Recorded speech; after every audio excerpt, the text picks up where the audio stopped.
All right, this is a super duper impromptu. I'm on my way to Thanksgiving. I'm about 20 miles out of town, out of Vegas. I'm headed into Southern California. Hey, Mike H. Happy Thanksgiving.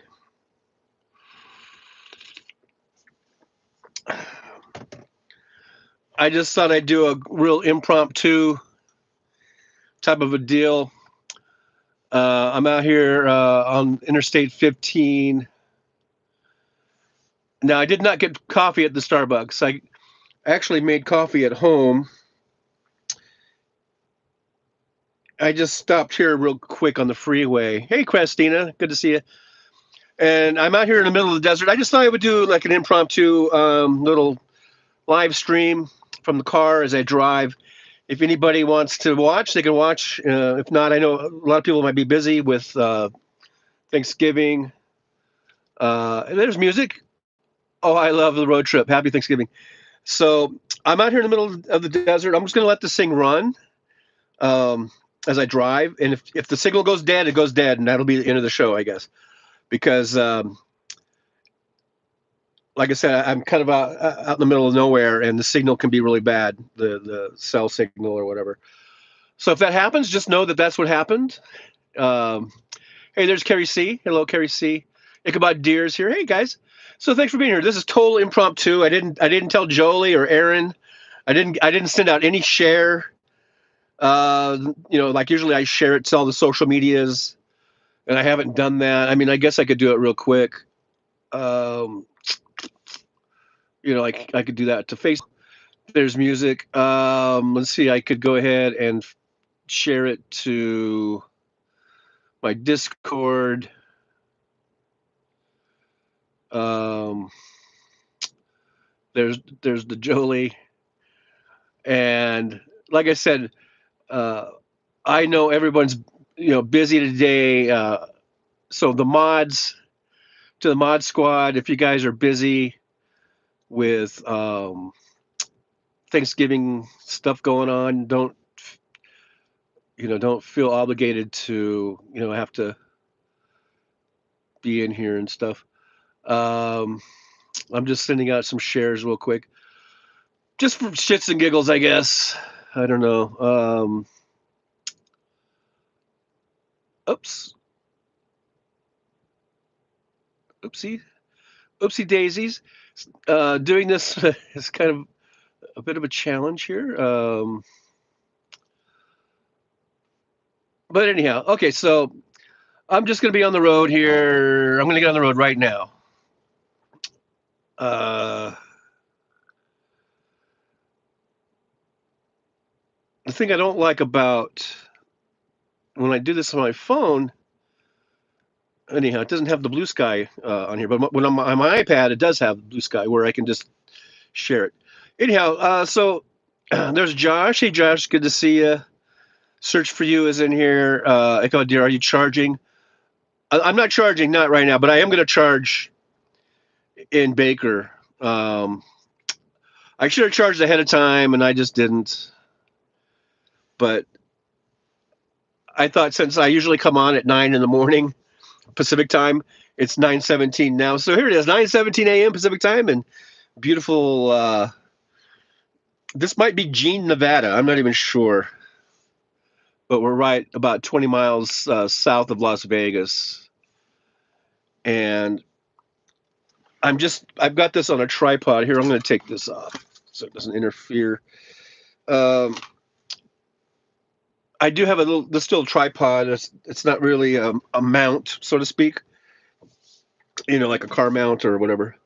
So here, let's go ahead and take off. And if I don't, you know, address the chat, it's because I'm going to be driving. Music says sounds lovely. Have a great day. So, like I said, we'll just see how long this lasts. Before I lose the signal, once I get on the road, it might start buffering and all that kind of stuff. So if that's the case, it is what it is, as they say. Um, But I just thought I'd go on real quick and say hi, say happy Thanksgiving to everybody. It's a nice day out here in Las Vegas area in the desert. It's about, according to the thing here on the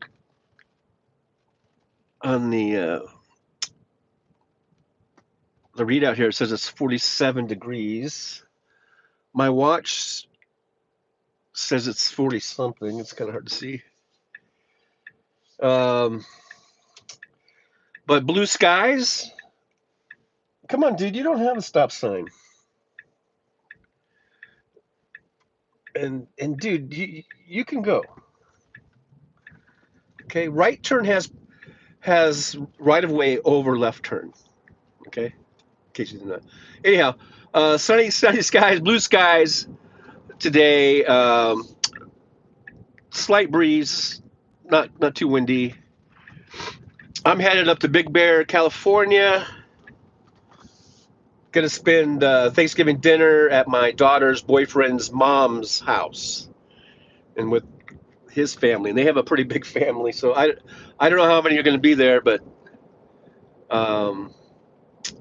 we had Christmas dinner at my daughter's house last Christmas, and her boyfriend and all of her family came over. Like the mom, he's got like three brothers. They all have wives and they all have kids. I mean, it was a house full, and but it was fun. And so I don't know if I imagine it might be the same group here. I don't know. But we're on the road. Do a little road trip action on. This is Interstate 15. We're headed southbound. So far, we're so good with the signal. I imagine once I get probably cross the state line into California, it gets really remote. So it might drop out then. It could drop out. It really could drop out at any time. So, like I said, if all of a sudden the screen goes black, end of show, folks. Because I'm not going to try to restart it. And so just know in advance, happy Thanksgiving to everybody. Thank everybody for watching the Trucker John show this year. That's what I'm thankful for. I guess, if I'm at the table, the Thanksgiving table, and if someone starts that thing, like, what are you thankful for? Should I just go ahead and say, I'm thankful for all my subscribers who subscribe, all 3,570 of my subscribers of the Trucker John channel. That would be a bit of a conversation starter, probably. I don't know. And I am thankful to you guys. We got 18 watching, 9 thumbs up. Hit the share button. Hey, this is impromptu. I didn't go on the Prism app. Prism app, like I usually do. I did not do the intro music and all that good stuff. There will be no outro music. And probably a lot of you are probably happy about that. Josh says, I'm thankful I found this channel in chat. Well, thank you, Josh. I'm thankful that you're thankful that you found the chat and the channel. And it's always good to have Josh. Oh my gosh, Josh my gosh, here. So yeah, you can see this desert and mountains and a little bit of haze or something, I guess we got going on here. 47 degrees on this crisp November morning. Headed up to the mountains of Southern California. It's pretty beautiful up there. My kids love it. They're adults. They're in their 20s, mid-20s. They love it up there, and I'm so happy that they're able to live in a beautiful place like that. They each have a house up there, and one is in Arrowhead, one's in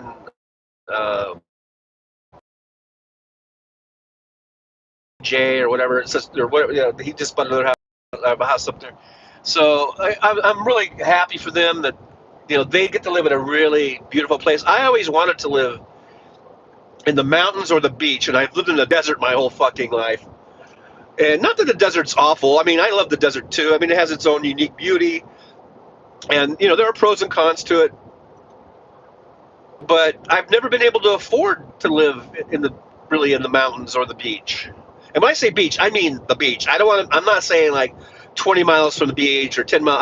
I want to live like on the fucking beach, and those are like multi-million dollar homes usually in California anyhow.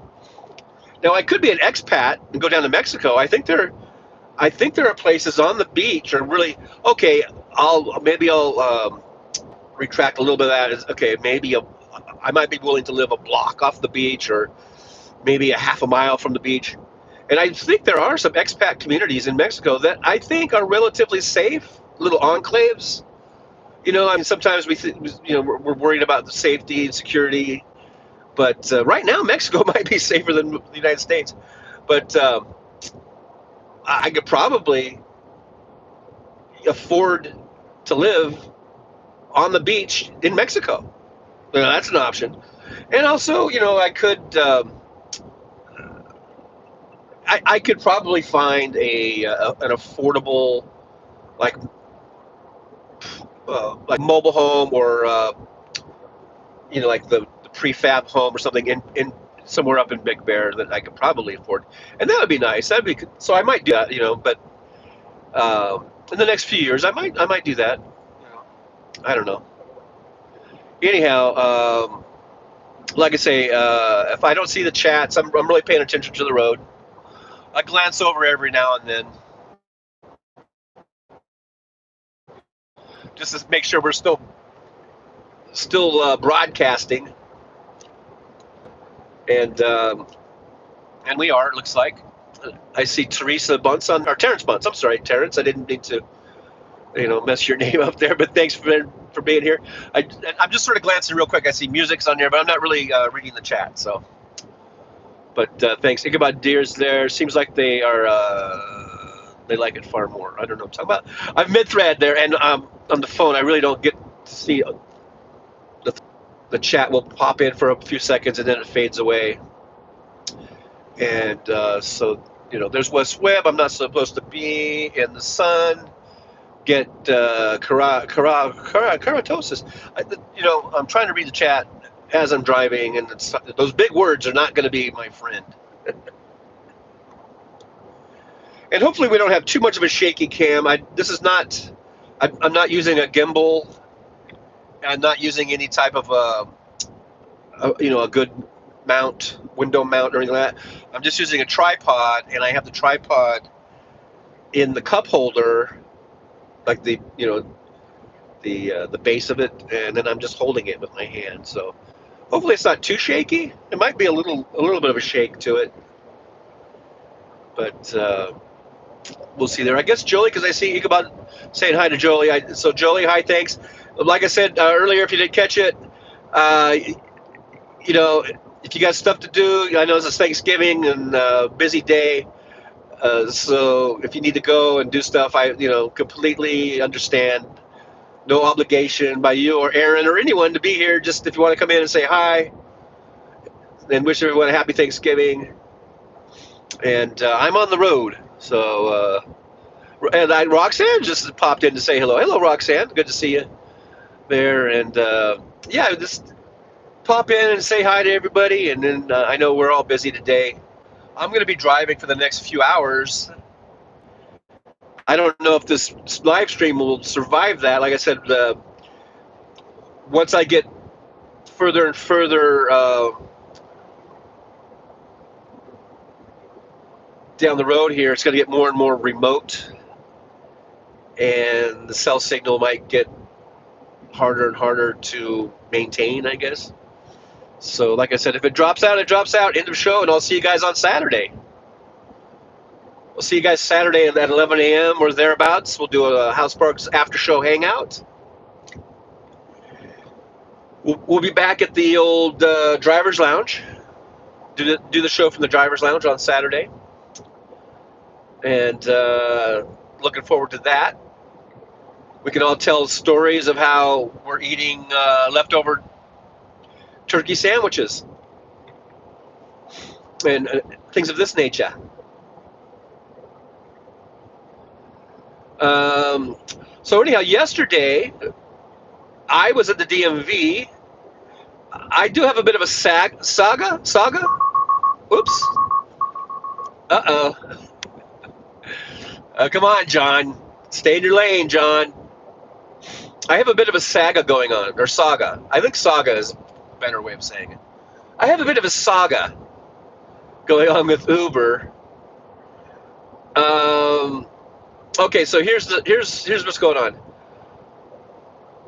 For those of you that don't know, or if you forgot, okay, I have a CDL. That's a commercial driver's license. That's Class A driver's license, so that you can. That's what you need if you're going to drive a big truck, a big rig, 18 wheeler, anything over, you know, so many pounds, 26,000 pounds or whatever, and you use air brakes, and yes, you require a Class A. Okay, so I have that, and I've had a Class A for 20 years.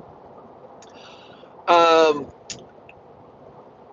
in the last few years, I've had to. I was required to. Well, you're required to get a medical certification every 2 years. So every 2 years, you have to go in for a physical and re-up your medical card, your medical certification every 2 years. But then a few years ago, so I guess it's probably been like 5 years ago now. Time goes by so fast. But anyhow, I got diagnosed or whatever with sleep apnea, right? So then I had to go on a CPAP machine, and in order to keep working as a truck driver. And when you do that, you have to go, instead of every 2 years, you have to get your certification every year. Um, and so this year, when it came due, I didn't do it. I was going to do it. I kept messing around. I was going to schedule an appointment, but I just never did it. And then then the expiration or whatever, the time limit, it expired. The time when I was supposed to get it done, right? It came and went. And so then I just thought, okay, well, I'm probably not going to drive a truck anymore anyhow. I think I'm done with truck driving. So I'm not going to worry about it. And it would just revert. My CDL Class A would just automatically downgrade to a Class C. That was my understanding. And that is, I think, what happens. But what happened was Uber, they have a company that they use called Samba, I think, that they're the ones that do a lot of the background checks, or it's like a third party thing. And I guess they just, you know, continuously check your record or whatever. And so they saw, when they checked out my motor vehicle report, MVR, it said, and I didn't know that this is what it said, but I know now, I found out now, that it says that my Class A driver's license has been deactivated. That's what it says, because I got a copy of the report. It says deactivated. And it doesn't say anything about that it was downgraded to a C. It just says. So that me,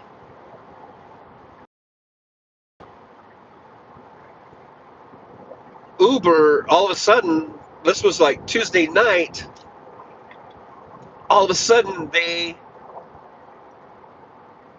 uh, prevent. All right, we've got buffering issues.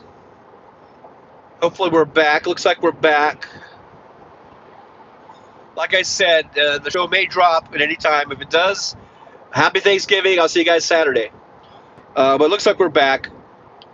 So anyhow, where was I at this morning? Oh yeah, so I get on the phone actually like yesterday morning, and it was Mr. Bob Newell. And Josh, it's like watching Dan. Really? Well, he was buffering a lot, huh? So, so yeah, I made phone calls. I did. It's kind of hard to get through. First, it's like you speak with a chat bot.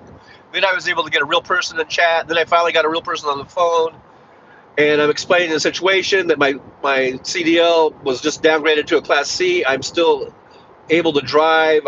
I'm legal to drive, and then I went to the DMV, and I told him, hey, I'm at the line in the DMV. I'm going to get this. I'm going to make sure that my license is valid to drive passenger vehicles. And so they're like, okay, yeah. And the guy I was talking to, he's like, just keep your eye on the app, the Uber app, the Uber driver app, and we'll we'll, we'll probably be able to update you. The guy had a really strong Indian accent. Okay, obviously this was their customer service is outsourced to India or something. Anyhow, but I think he was saying watch the app for a change tonight. This was so this would be last night. Sometime and it should correct or whatever. So then I go to the DMV. I wait there for about an hour. Finally, I see somebody, and I explained the situation, and the person was really nice. And she goes, "Yeah." She goes, "How long has it been since you drove a truck?" I said, "It's been almost 2 years." And she's like, "Okay." And she goes, "Yeah, it looks like you just missed the deadline for your medical." She goes, "But it's only been 30 days, so I can go ahead and reinstate you for it's going to cost you $113, but we can reinstate you, and you'll have your Class A." And she goes, "Or you can just let it go, and it'll just be downgraded to the C." And then she was like, "But I suggest that you keep your Class A just in case, because you never know, some job might come up, and you're gonna wish you had your Class A, because if you don't do it now, like the more you wait, there's gonna be more money to get it back into it, more things you're gonna have to do. Because right now," she said, you don't have to worry about the medical, but if you do get a job truck driving," she goes, "just come back in. You pay, I think it's $7 or something to add for that for whatever reason, and then you'll be back, and then you'll be required to take your medical from then on." But so that's what I did. I was like, all right, I'll keep it. I'll keep my Class A. So I kept the Class A. I've got the Class A, and I saw the MVR, and it's updated. It says my Class A is active. That's how they. This is the bug station we're going through here. State line, California state line. We're actually been in California for a few miles here, and it looks like no one's in the booths. It's kind of ridiculous. It's kind of a waste. But anyhow, so my Class A is active. My license is good. Everything's good. But the Uber app still does not have the update, and so I'm not able to do rides. But I am able to do deliveries. So I can do Uber Eats, and I can do. They have this delivery service where you pick. It's not like I'm shopping, but you can go to, I guess, Walmart or wherever. They already have it all. The orders all ready to go, and you just deliver them to people and stuff. I can do that, but I can't do rides. Um, which kind of sucks because the way it averages out when I do my rides, my Uber rides, it averages out to about anywhere between usually 30 to 35 bucks an hour that I'm making. If I do the deliveries, I think it's only like 12 bucks an hour. I don't even think, is that even minimum wage? I don't even know what minimum wage is in Nevada. I'm not even sure if that's minimum wage. But for right now, that's all I can do is deliveries. And I haven't done any yet, but because this all just happened. But I guess I'll just be doing deliveries until that updates, because I sit in I made a dispute with Samba. That's the company that does the background checks and does the monitor. I guess the monitoring. Uh, and that's what they did. I guess they were monitoring my MVR. And they said it could take anywhere up to 30 days. At one point, I said that, but then there's another thing I saw that updates could be 3 to 4 days. I don't know. So I'm pretty confident that at some point this will get straightened out. But in the meantime, I'm sitting here, where I can't do rides. All I can do is deliveries. So I'll be trying not to doing deliveries, I guess, and see how that goes until they get it worked out. But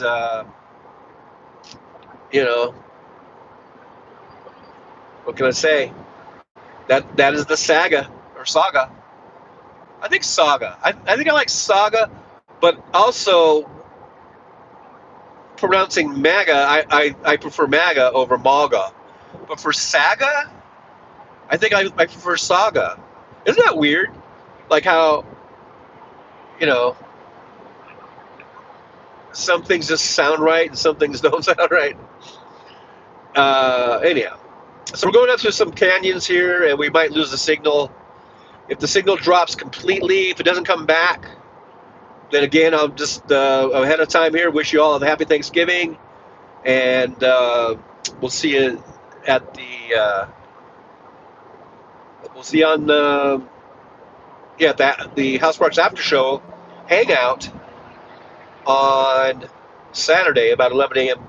or whenever Hal finishes, and then we'll do an after show hangout on Saturday, and we'll talk about probably all the leftovers we have that we're eating, and hopefully I'll get. I don't know if I'll be able to, because I'm going to it's almost like an in-laws, even though my daughter isn't married yet. But this will probably be the guy she's going to end up marrying. I don't know if they'll be, I probably won't be getting any leftovers to take home. If it was at my ex's or my daughter's or my son's, then they would load me up with leftovers to take home. I'm pretty sure, but probably not for this circumstance. But anyhow, yes, we'll do that. We'll probably be talking about the conversations. Did anyone have any interesting conversations with their family today? You know how that goes. Did anyone bring up politics? Was there anything like that? Uh, we'll just talk about whatever. Hey, we got 27 watching, 27 thumbs up. Thank you so much, folks. Make sure you hit that like, subscribe, and share button. Let's share that show out, man.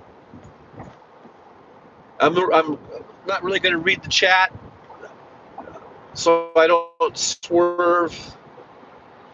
I don't want to do any swerving. No swerving out here on the road. Now, I did fill out an application yesterday for a truck company just because I'm like, well, I don't know, what's going on with Uber. And I was talking to my daughter, and my daughter, as we were talking, she was the one that started looking up trucking jobs. She's like saying, Dad, why don't you just go back to trucking? You make more money there, and you should do that, And so she sent me these links and stuff to truck driving companies. So I actually filled out an application at this one in Nevada, and it sounds pretty cool. It'd be as a company driver. They got a $1,000 signing bonus, and it's according to the thing. But you know how these ads they can they're trying to like lure you in with all these promises. But it sounds kind of good where it's not necessarily an. I think we're back. Like I said, the signal could be iffy and could drop out at any time. and it came back. So at some point, if it doesn't come back, then that'll be the end of the show. But I guess we're back. So for those of you still hanging in there, thanks for being here. So like I was saying, I did fill out this application online for that company, and so who knows? I still got the old Class A. Maybe I will be back in a truck. I wasn't really thinking that I would be, but now that I've had this little issue with Uber, and my daughter was saying I should do the truck driving because she knows that I'm kind of struggling here with Uber and all the kind of ups and downs of that, and then there's more money to be made in truck driving. So who knows? Maybe I'll do it if they want to hire me. Maybe I'll do it for 6 months or a year. I can't see myself doing it for years and years and years. I really don't want to do that. But if I was in a truck for 6 months to a year, I think I can handle that, driving the truck for another year. But I really don't want to do it like 5 years or 10 years. I really don't. And but I could psych myself up and motivate myself enough to do 6 months, or a year at the most. Don't tell that trucking company I said that, because I'm sure they wouldn't want to hire me if I was only going to work 6 months. But just a little something, get me back on my feet, get some money. I really do want to move out of the apartment that I'm at. And there's this one apartment that I was looking at the other day. I didn't go inside, but it's really just about a couple blocks west of where I'm at now. It's on Paradise. So what's that, about a mile from University Center to Paradise? I think that might be less than a mile, maybe a half a mile. Where I'm at now, but these are like brand new apartments.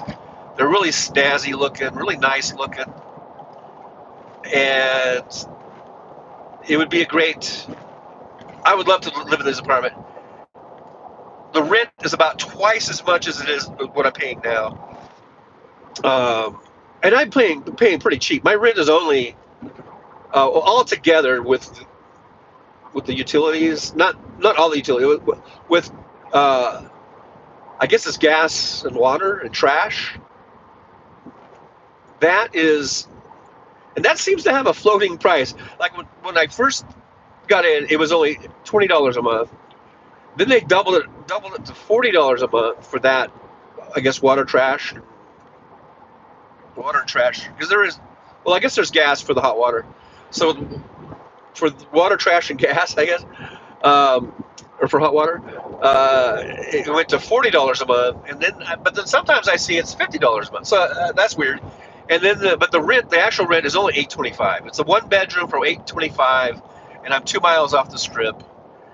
Granted, I'm surrounded by homeless people and vagrants and drug addicts and stuff like that, but hey, you get what you pay for, I guess. And but it's $825 a month. So this other place that I really, really like, and it's about like I say, it's closer to the strip, and it's right on Paradise. Beautiful apartments. I mean, I've seen, you can go on their website and they have a photo gallery, so I can see the inside from that. But I haven't gone in. I haven't done any type of I haven't gone and met with anybody there from the leasing office and gone inside. But I did, circle around the outside of it. It's really nice. Again, the area is not the greatest, but these apartments are like brand new, beautiful, modern apartments. They're attached. I mean, right in front of it is these really great restaurants and the big restaurants and steakhouse type place and a taco place, and so it would be great. There's a Domino's Pizza. The Domino's Pizza that I always get Domino's Pizza from is right there. That's right where it's at. So instead of having to drive to Domino's, I can just walk to Domino's. See, these are the kind of things you think about. These are the kind of things that I think about. But the rent is about for a one bedroom. I think it was 16 something. So right now I can't afford that because of this car payment and all this other shit. I got a bunch of other bills. If I went back to trucking, I could probably get all my bills paid off, and you know, get things squared away, taken care of, and then I could move into that nice apartment. So if this and they did send me, I think it's like an auto reply for that application, but from that company, it's TrueLine. I think the name of it's TrueLine. They said, yeah, we received your application, and someone will be calling you, shortly, and it'll probably be either tomorrow or next week, like Monday morning or something. Someone will be calling me, so I might do that. I might be back in the truck. We might be doing Trucker John live streams from the truck again, like the old days. Except I'm not going to be over the road. I don't think it's going to be just more local, more Vegas to LA type stuff. It might be a tighter schedule. I'm not sure if I'll have time to do shows. Or they might just be like this out the window as I'm driving down I-15. If I do that job, you guys might get very intimate with, I guess, or might very familiar. That's the term, with Interstate 15 and the communities between Vegas and LA, like Baker and Barstow and Victorville, San Bernardino, Rancho Cucamonga, etc., etc. Babbling. I'm not really looking at the chat, guys. I mean, I'm paying very close attention to the road. I do look down and I see we are live. We got 31 watching, 36 thumbs ups. Make sure you hit that like, subscribe, and share. And let's share. And I can see there's chats going on, but I can't really take the time to look and read them because I want to pay attention to the road. I want to be a safe driver. So, but the bad thing about this is I'm very thirsty, and I've got one hand on the steering wheel and I got one hand on this tripod holding the camera, and that doesn't leave me any hands for my drink. That's the sad part. Now I am about 25 miles from Baker, I believe, and that's where I'm going to be doing a quick charge. We're down to 22%, so I will be stopping there, and I can take a sip of my coffee at 25 miles.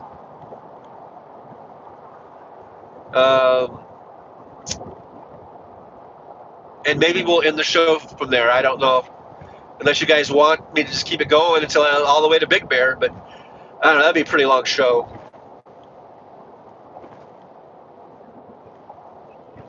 But so far, we've had a couple drops here in the signal, or a couple of buffering sessions here, but other than that, it's not too bad. I'm kind of surprised.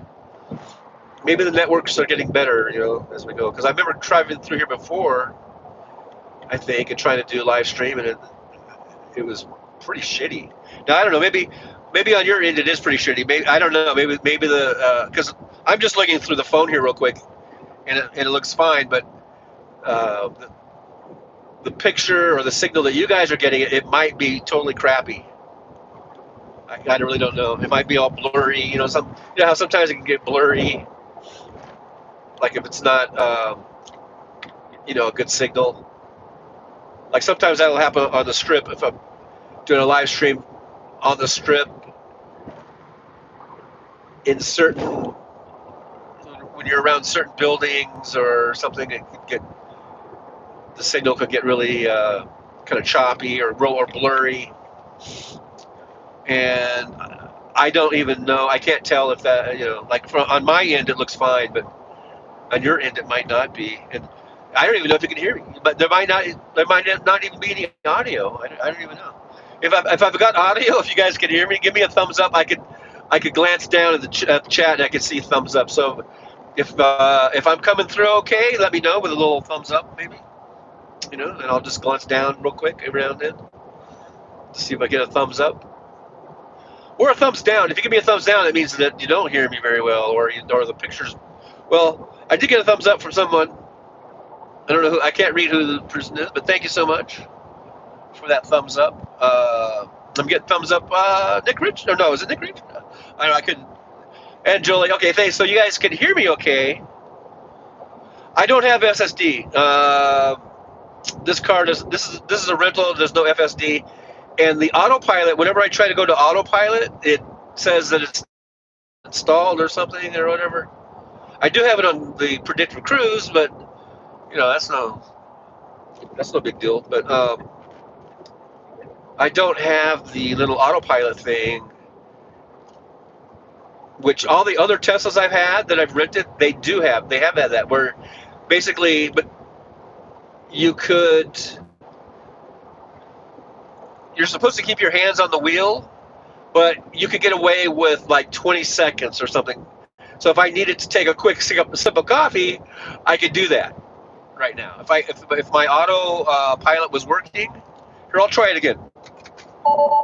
It says auto steer not enabled. So, and I've gone into you have like your little control board there, and I can't find where the auto steer enabler is. I mean, I thought I knew how to do this shit. This is like the 8th Tesla that I've rented in just under 2 years.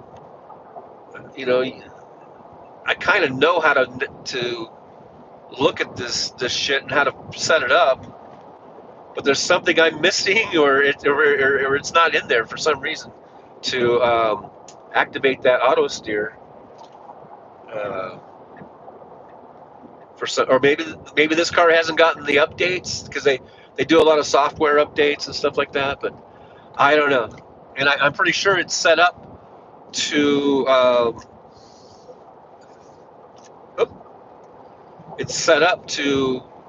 receive updates and all that kind of stuff.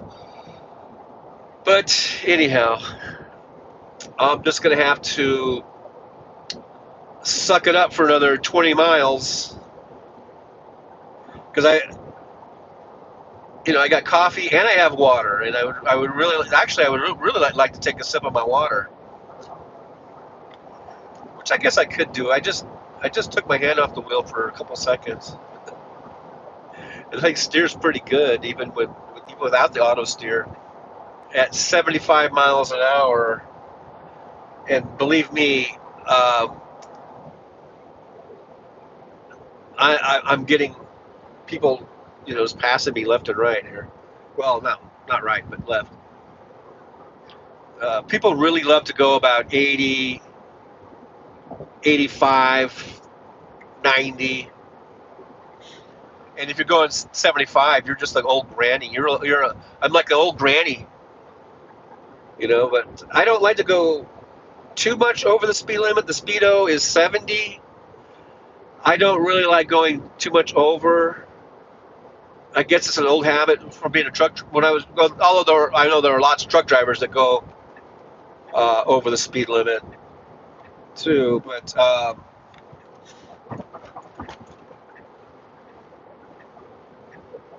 in a truck, I never like to go too much over the speed limit either. Like if it was for trucks in California, it's 55. The speed limit is 55. So I would probably set my truck speed limit at 62. And here we are, the car speed limit is 70. So I really don't want to go much more than 75. I really don't. Just because, of getting a ticket. And I think the more you go over, the greater chances you have of getting a ticket. So if you're going 80, like this guy just passed me, he's probably going at least 80 or 85. If anyone's gonna get a ticket, it should be that guy over me. This guy in the orange Toyota. He should get a ticket before I do, but it doesn't always work out that way, I guess. But see this guy here, the freaking Escalade. If there's any, and this is an area right here where we're at, where I've seen a lot of highway patrol action, highway patrol, patrol. That guy there, he's going well over 75. There's another one. They're all doing at least 80, probably faster. So I would like to think that if CHP was going to be pulling anybody over, it'd be one of those folks over me, But who knows? So just before I went live, I was watching or I was actually playing. I was listening to this a video, YouTube video, and they were talking about Elon Musk. They were talking about Tesla.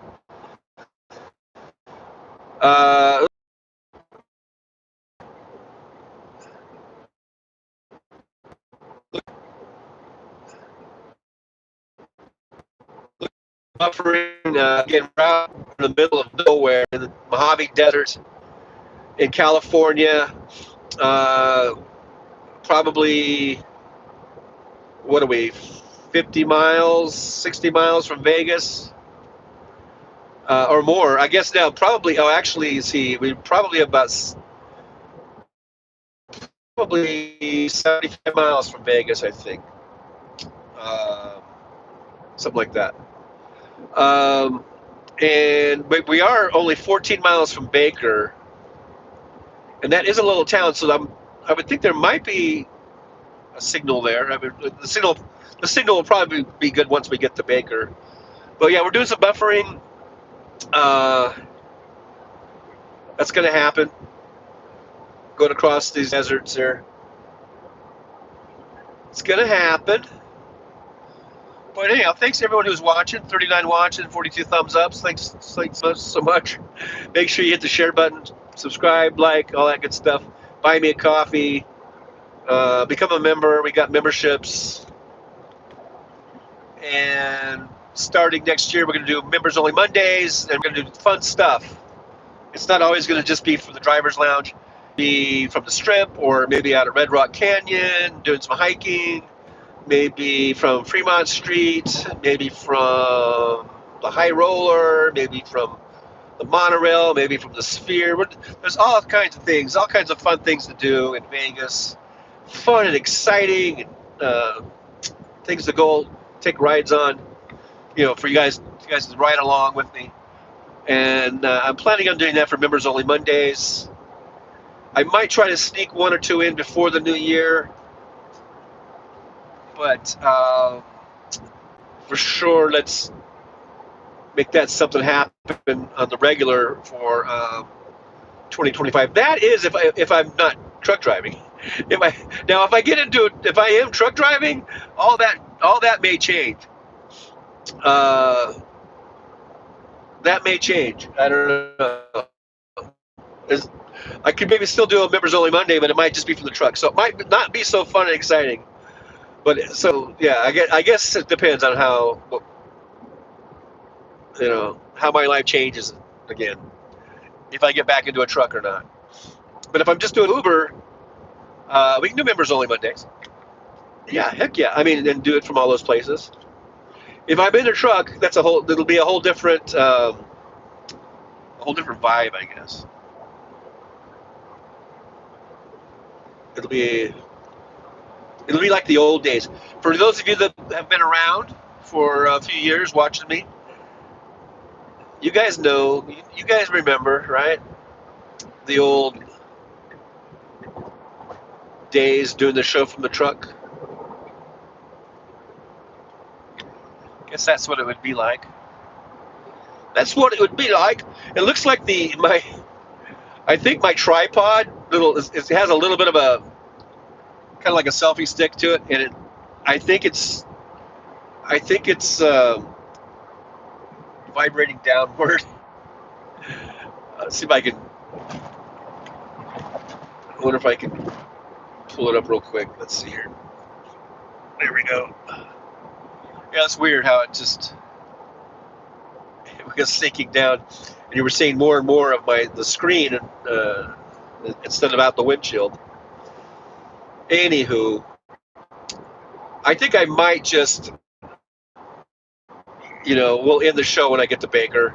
We don't need to do a 2 or 3 hour show unless you really, really, really want me to, because I know, some of you enjoyed the road trip, and hopefully, once I get to Barstow and we start heading more directly south into the San Bernardino Mountains,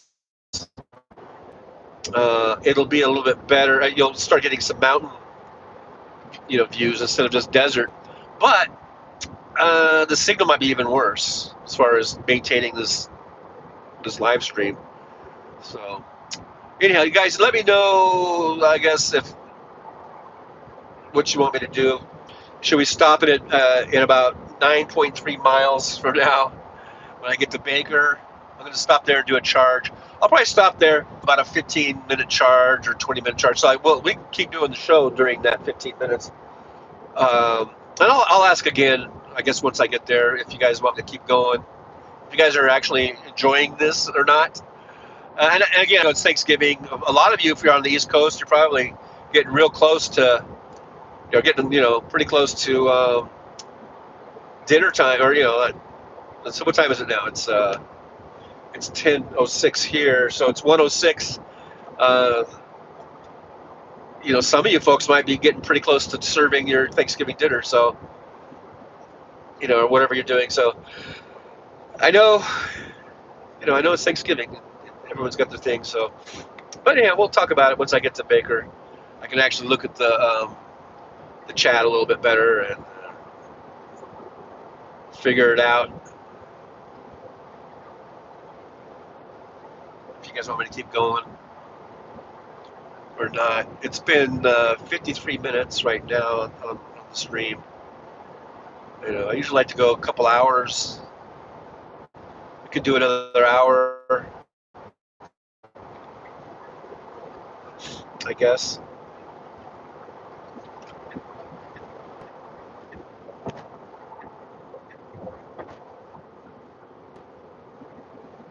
There's a FedEx truck, pulling a double there.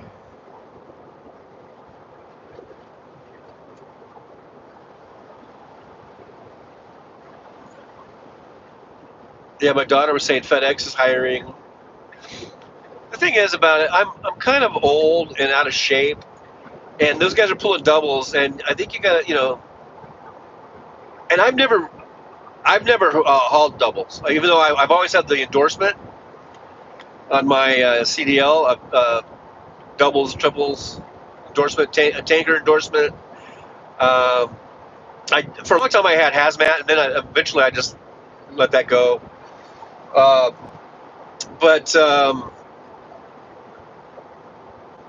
Yeah, I had tanker endorsement. I had all that. I think I still have tanker endorsement too, but I've never done doubles. And at 64 years of age, yeah, you could do it at 64, but to just start doing it at 64, it's a little bit different. It's like flatbed. My daughter was looking at these truck driver jobs, and she's like, she found this one flatbed company, and it sounded really good with the pay and everything. But I was telling her, no, for me at my age and my physical condition, tarping. If you're doing flatbeds, you're doing a lot of tarping, and it's very difficult for me. If I was 20 or 30, and I told her it would be a cakewalk. But I did do flatbeds for a while back in when I was in my 50s. That's how old was I? I guess I was like in my mid 50s when I did that.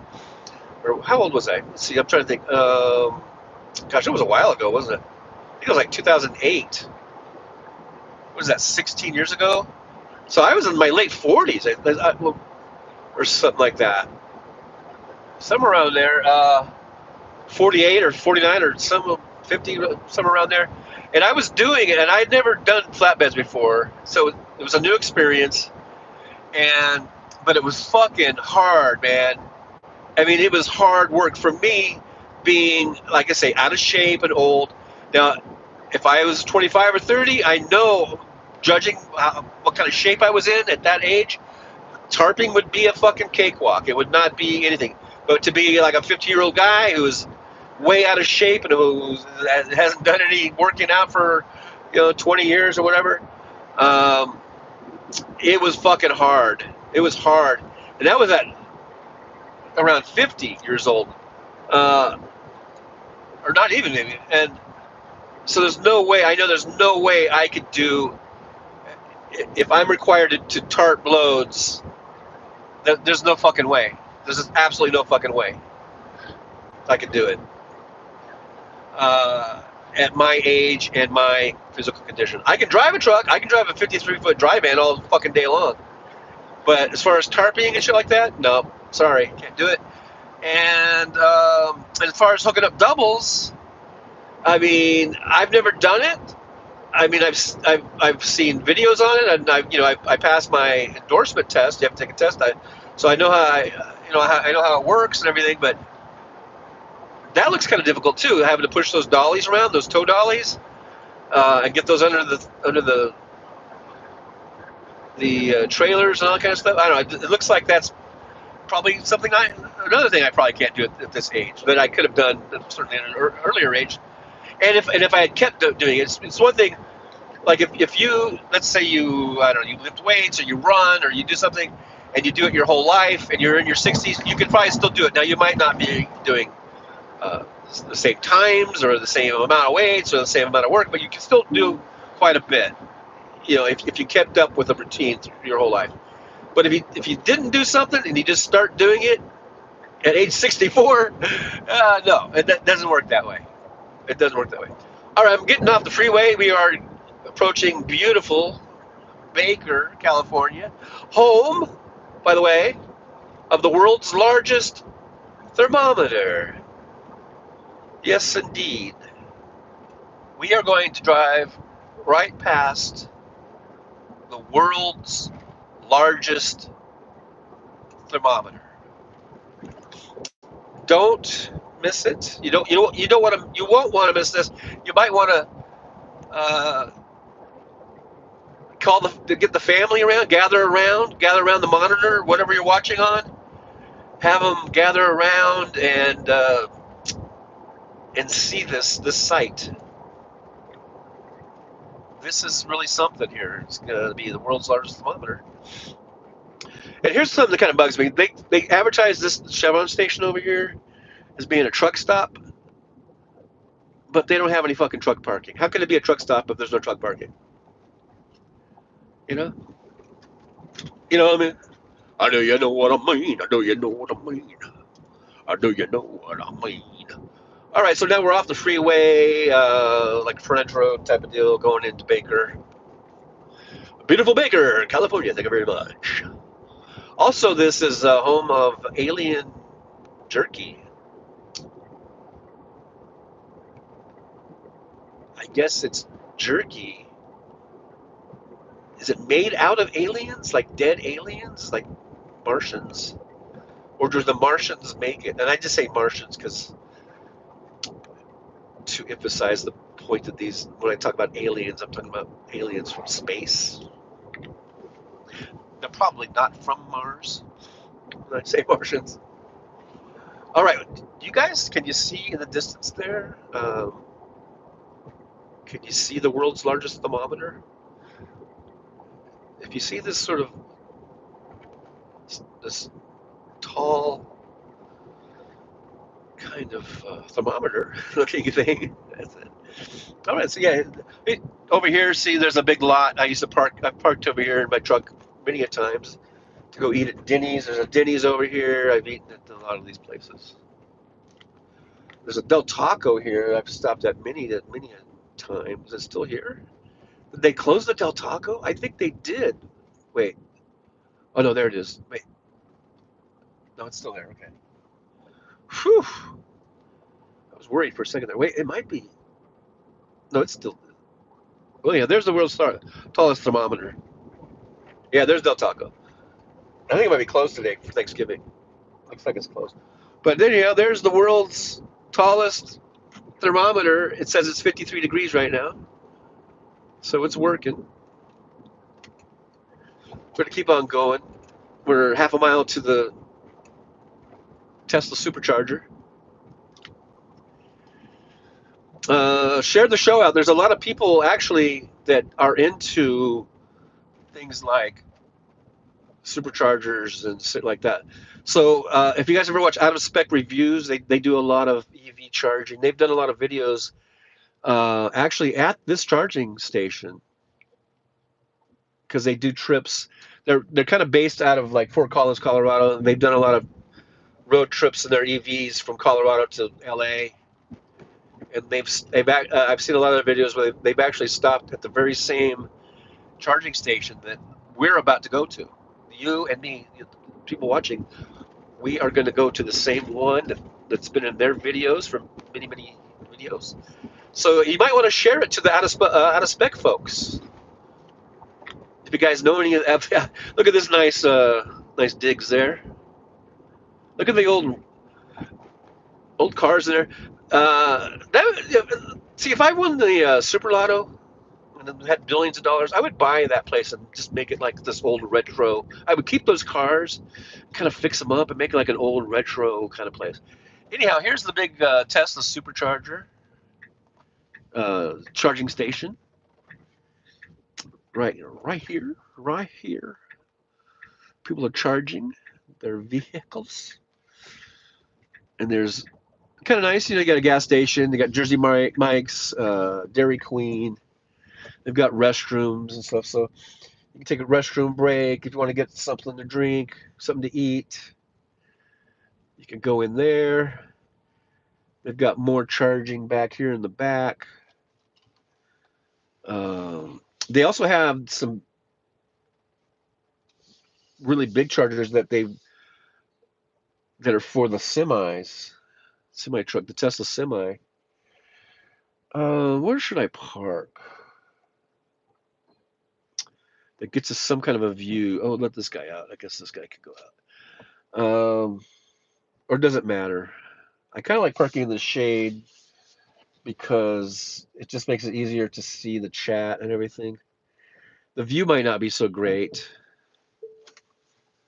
because you're just going to see the back end of this Tesla or whatever. I'm going to just go right in here and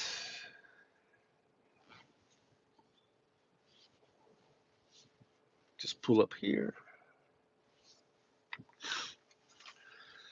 All right. Let's go over here. We're down to 18% charge. That's not bad.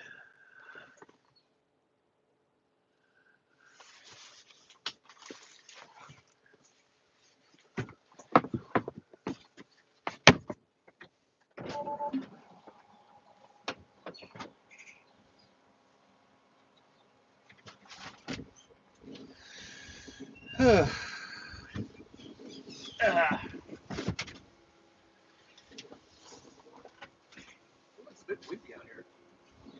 Here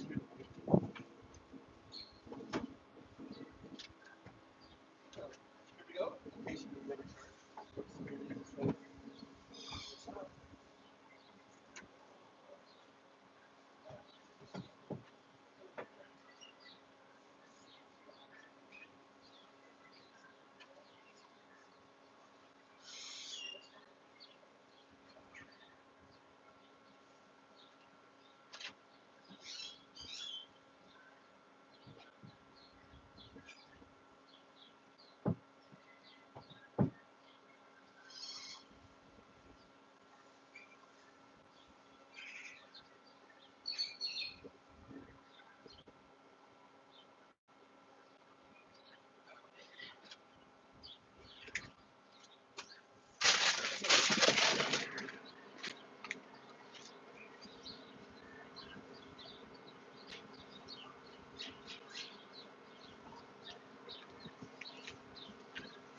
only takes like 6 seconds for it to start charging. I don't know why it took longer.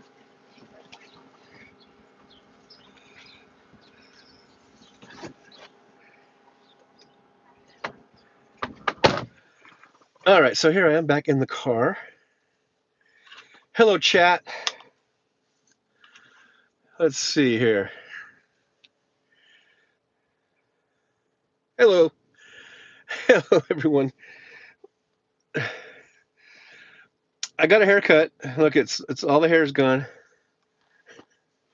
Now, I did bring a hat, a cap, but I guess for dinner, I will not wear the hat. That's why I wasn't wearing the hat, so I wouldn't get hat head. But I'm going to put it on anyhow. Hey, everybody. So, music says projection. Ichabod, EVs are selling well in Quebec. Darkly is going on a date. No, I'm going to Thanksgiving. I guess that's a date. I don't know. Tim Farrell, glad you have a shirt on. Yeah, this is my Thanksgiving shirt. Look at there. I'm going to button it up. The source says, "Lebanon, you could do a great Alex Jones impersonation." Yeah. Hey, everybody. That didn't sound so good. The other day I was doing one where it just sort of came out, and I think I was sounding almost exactly like him. Probably looking like him. I know I'm a big fat slob. Alex Jones is a big fat slob. So I got that going for me.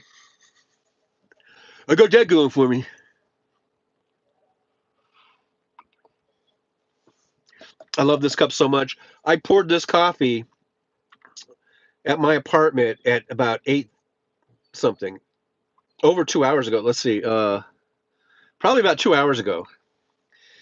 And it's still pretty hot. It's not hot like burn your tongue hot, but it's not lukewarm. I mean, it's more than lukewarm. Let's see. Yeah. I mean, it's not hot, but it's still, like I say, it's above lukewarm. If that means anything. Let's see. Let's see. Music says this too shall pass, Joey. Midas Kevin says you're not a slob. Well, thank you, Midas Kevin.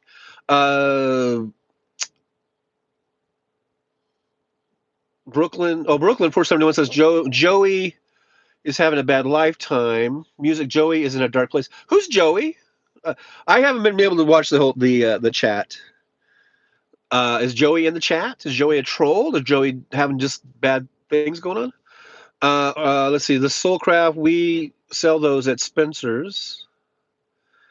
Someone said troll. Music said troll. What, you sell these cups at Spencer's? They're pilot cups. Ichabod said Joey is in chat a MAGA. Oh. So everyone's outing Joey. What did Joey say? I wasn't able to see because I was driving. This is the first time hearing of Joey. Is Joey still here? There's Joey. Says Trump is your daddy. Oh, I've got a daddy. Well, then, Trump, can you send me $1 million, please, Dad? I doubt he even has $1 million. He claims to be a billionaire, but he's not because Joey, you know what? Your guy, he's a fucking liar. He's a liar. He has to sell fucking shitty ass, sneakers and shitty Bibles because he's a billionaire, right? That's what billionaires do, right? They sell that shitty crap. They go out and hawk that shit. Anyhow, Joey says you are a Diddy party, whatever. Now that's the kind of stuff that's going to get you bounced, Joey. I don't care if you say Trump's my daddy. I don't care if you say MAGA 2025. I don't care if you say that kind of shit. But when you start saying that kind of shit, that's the kind of shit that's going to get you bounced. Hey, Jupiter Judy's here. Good to see you, Jupiter Judy. And MJ Danny, you're right. DJT is Putin's bitch. Um, Soulcraft concepts of guitars.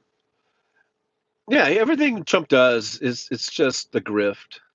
Krista's here. Hey, hey, Chris. I also called you Grifta because I was talking about the grifter in chief. But Krista, you're no grifter. I know that. Yeah, that one's delete. Yeah, Joey. If like I say, you can have. You know what? Like I said, you can have your opinions about MAGA, and you can think they're the greatest thing since sliced bread and all that kind of shit. But you want to start doing the whole, attacks, that kind of certain shit, then, then you can go on your merry way. Midas Kevin says, yeah, blah blah. Okay, Jupiter Judy, hey Trucker John, good to see you. Stay safe traveling today. Thank you, Jupiter Judy, and to all y'all. If anyone's traveling, I hope you guys have safe travels. If you're at home and I hope you're having a good time. However you do it. And that, some people don't even celebrate Thanksgiving or whatever, and then some people protest Thanksgiving because of the indigenous, you know, folks here and how they were treated by, the settlers and all that kind of stuff, and the U.S. government eventually when we became a U.S. government. Um, but I celebrate Thanksgiving because I like, well, it's a tradition, and I enjoy getting together with family. It's a good family time, and we can still do that, and we can still, because you know what, we are human beings, and we're not just like can do one thing. We can do multiple things. We can acknowledge the fact that indigenous people were subject to a genocide by the U.S. government, and we invaded their land, and we occupied their land. We took over their land. We did, but we can also say, you know what? Let's have this time where we're thankful for what we've got, and let's enjoy the time with our families, and you know and hopefully learn from our lesson, learn lessons here, I guess, from our mistakes. Um, and yeah, Carol says that's why I'm alone. MAGA in-laws, except one, don't want to break bread with a-holes who want us dead. I get that. I totally get that. Um, Unfortunately, now I don't really know. Like I said, I'm going to my daughter's boyfriend's mom's house. I met those folks last Christmas because we had a big Christmas get together last Christmas, and they all seemed nice and fine. Uh, if I had to gather a guess, I would probably say that they were probably leaning to the right. I don't know. We didn't really talk politics then, and I hope we don't talk politics today. I have no idea if they're MAGA. I have no idea, and I don't. I guess I really don't want to know. Let's just keep that to ourselves. Um, we don't need to get into that. Um, and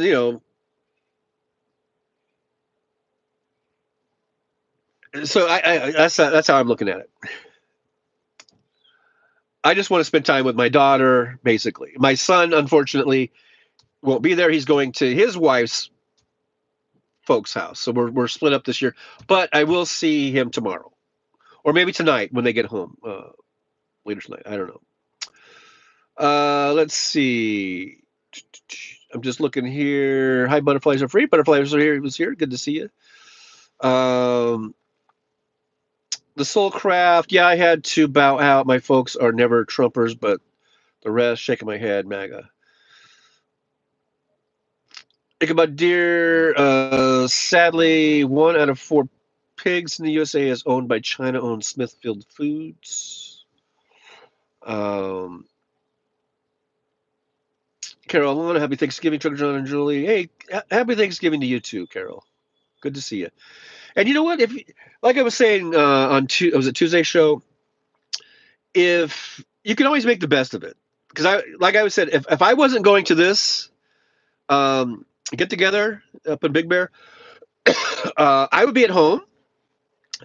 I would probably get me something to eat. That's the Pepper Mill was having Thanksgiving dinners for $35, and I saw the pictures of it. And Pepper Mill is an awesome restaurant.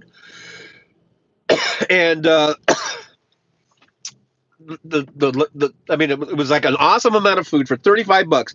If I wasn't going to Big Bear, I would just go to Peppermill, have the dinner, and then go to the movies. And I would go. There's a couple movies that I wouldn't mind seeing right now, and I would go to the movies. And I would have a great time.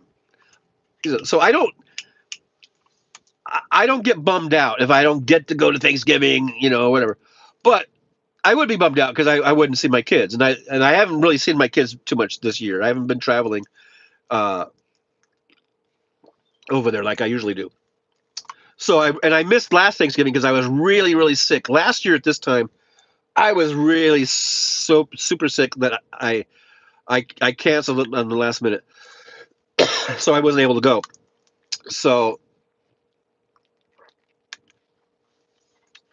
really the only reason I want to go to Thanksgiving is to see my kids.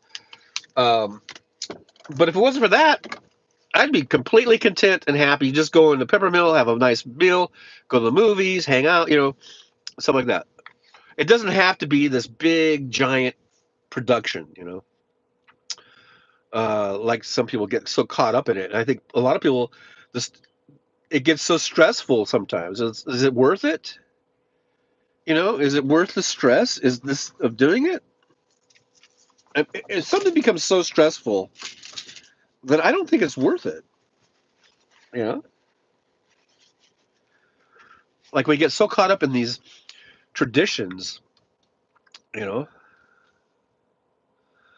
Jupiter Julie, only two of us going out to dinner. There you go. You could have a nice dinner, have a nice evening.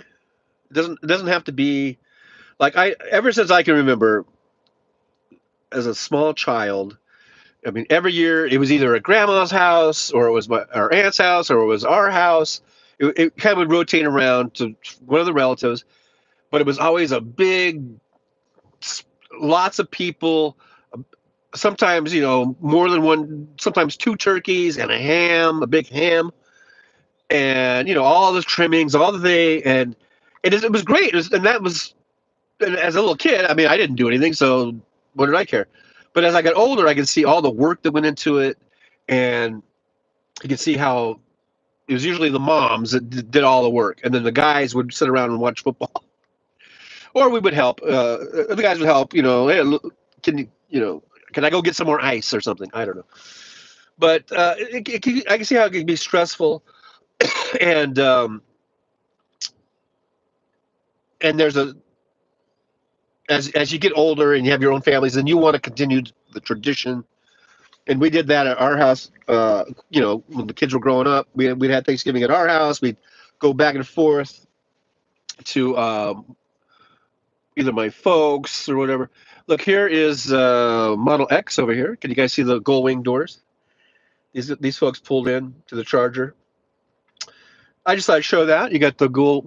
They call them gull wing doors, which I think is kind of stupid. Actually, I mean, it's kind of cool. It's just another thing, another Elon Musk thing where he thinks he's so cool, you know. And so, but I don't think that. And people have had problems with those doors, and if their garage or something, if they're in certain areas, like they can't open them or whatever, so it's kind of stupid. I don't know if it's really um, any advantage of having the gull wing door. But anyhow, I digress. Let's get back to this pretty face. Uh, what was I talking about? It seems like, well,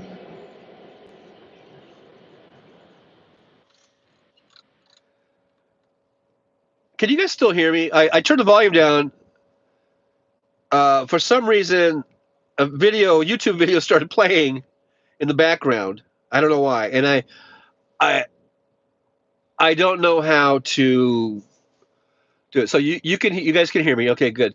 Did you guys hear that video play? It just all of a sudden it started coming on. I don't know why. I have no idea why. But you guys can still hear me, so that's the main thing. MJ Daniels is back in high school. We went to my grandparents and my grandmother's.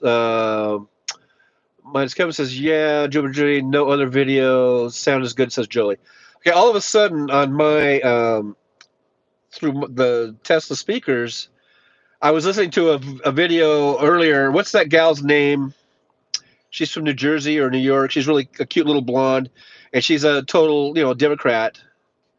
And she's always there was a video that she was making fun of Giuliani for being broke or whatever, and that started playing. I had listened to that earlier already. So anyhow, Carol says, Brooklyn, New York. Sad if you were near me, I'd invite you to dinner. House is a mess, still recovering from a tornado. No, it wasn't JoJo. Yeah, she's from New Jersey too, huh? Or New York, or Long Island, or whatever. But no, it's not JoJo from Jersey. Jersey was supposed to be from Jersey. It's another cute little blonde. Ichabod Deer says, back in the 70s, we had huge extended family gatherings. Now I don't even talk. Yeah, we had those big things too in the 70s. Josh says, the sync is a little off, but not bad. Oh, yeah. So, by the way, do you guys want me to keep this going as I head on up to Big Bear, or should we shut this off? Brooklyn says, oh, my God, Carol, that's sweet. I'd help you clean up. Keith Felice says, once I had Thanksgiving dinner in Plymouth, Massachusetts, across the street from Plymouth Rock. Wow, that sounds cool. Did you invite the Indians over? The Soulcraft says, yeah, I do miss those huge gatherings. Everyone died or moved away. Yeah, that's true. Almost everyone's dead from the 70s. That were older, anyone older than me or whatever. Jupiter Judy says, Brooklyn, New York, I'm sorry. You always have a seat with us. And then it disappears. The Soulcraft, not to get dark, sorry. Going dark. Going dark. All right. So, oh, yeah. If you guys want me to keep going, I'll keep going.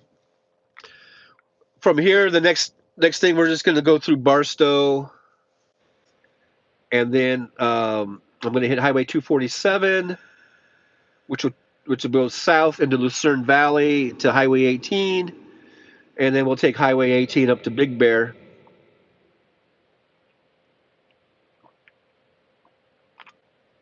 I'm going to pick up my ex. That's my baby mama. I'm going to pick her up at her house. And then from there, we're going to go to my daughter's boyfriend's mom's house.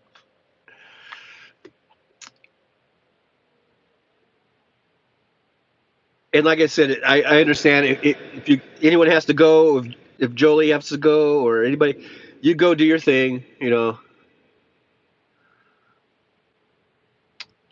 Chris says, this may sound harsh, but this year I'm thankful that my estranged husband can't knock on my door out of the blue. He unalived himself earlier this year. Oh yeah, I remember you talking about that. That was something.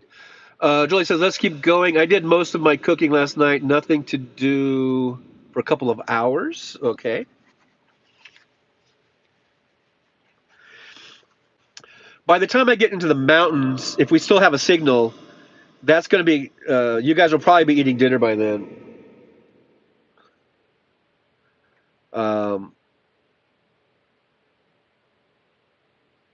Let's see. I unplugged when I went to do the charger. Jupiter, we don't do dinner until 4 Eastern time. Okay, so what time is it now? 11, 12, 1:39. So yeah, you've got a couple, 2.5 hours or so. Think about dear. I pay AT&T $300 per year. Bring my own phone service, good in USA, Canada, Mexico, and their prepaid plan is great. I need to look into that. Jupiter Judy, we don't. Oh yeah, I already read that. Soulcraft, I had paper route in college. Loved the job. I just cruised 2 a.m. to 6 a.m. listening to Art Bell. Yeah, I used to listen to him. Josh says, well, Krista, I suppose that's freedom. Music coast to coast. Yeah, go coast to coast with Art Bell. The Soulcraft back when conspiracies were fun and not dangerous.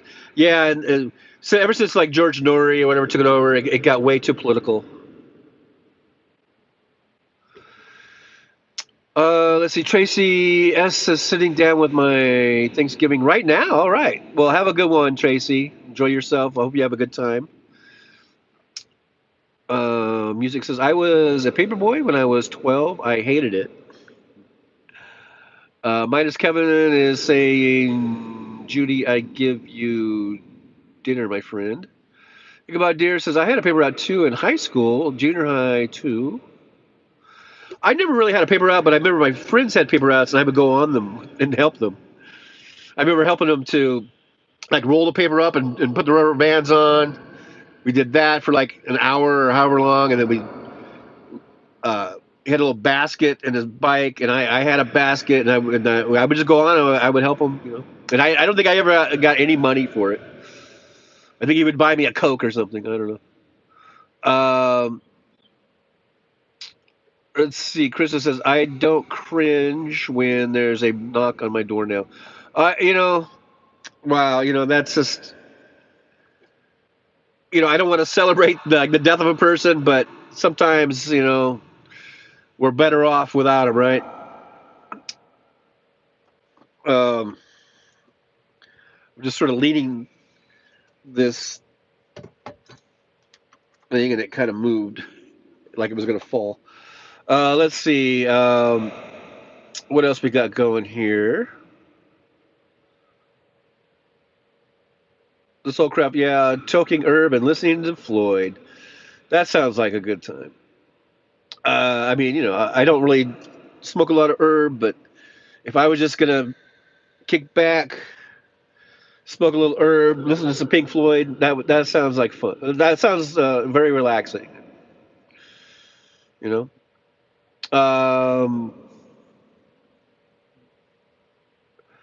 Brooklyn, New York says I'm thankful for my health and a warm, comfortable place to live.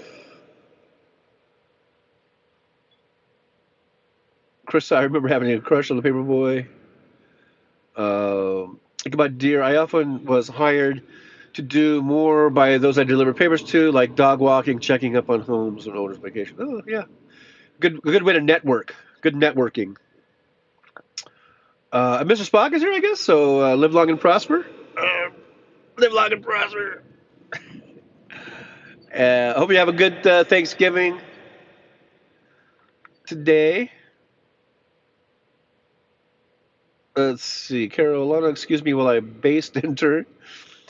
Jupiter Judy, Brooklyn, I'm in Florida. Nice weather the last few days. Free event 228. The Macy live stream parade was great. See your marching bands in London on New Year's Day. Ichabod Deer. I wound up mowing lawns too and delivering papers to the same customers. There you go. Music says I would love to smoke a bowl with Trucker John. Yeah, I'm doing. I can say I'm not a big pot smoker, but I'll smoke a bowl. The Soulcraft, yeah, elderly would tip me huge at Xmas for walking their paper up to the door. Yeah, yeah. I remember there were some houses on the route was like this one wants it, he likes it right there on the porch, and this one likes it by the mailbox or whatever. You know. Carolina, we had snow in Ohio, melted already. Krista says Trucker John. He was one of the reasons why I have cameras outside my front door. Um,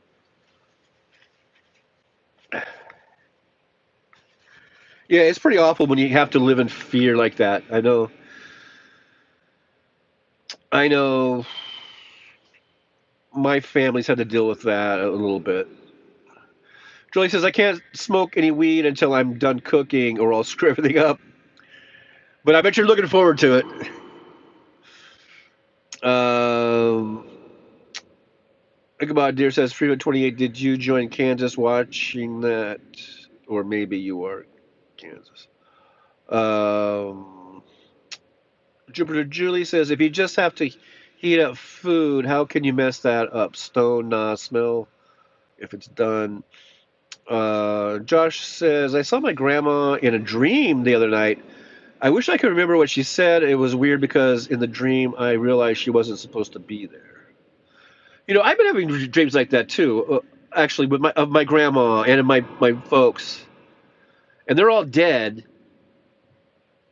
And I think it was my ex because she always thinks that she's some sort of dream interpreter. I think one time she told me, if you dream about dead people, that means you're going to die soon or something. It's like they're trying to communicate to you. So I hope I'm not going to die. Carolina, only things I did not raise for dinner were turkey, cream, and cranberries. Everything else is from my garden. Everyone may need to do that in the next 4 years. Yeah. Jimmy Judy says, Josh, there is so amazing.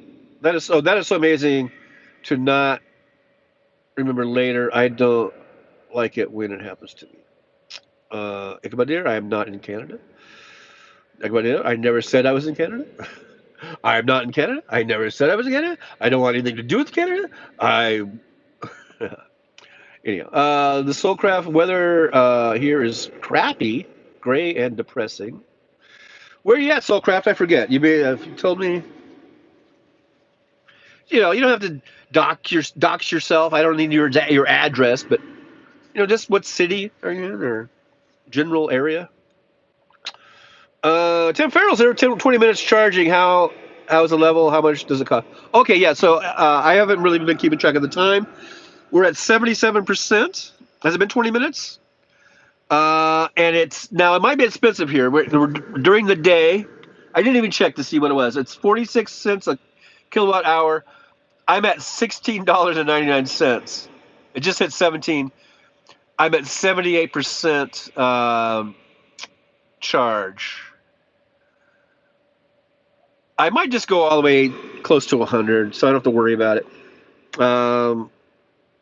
Usually, the Tesla navigation, will do it like they'll recommend like do 10 minutes here, and then they want you to go to Barstow, do 15 minutes here, and then you go to Victorville, do 12 minutes here.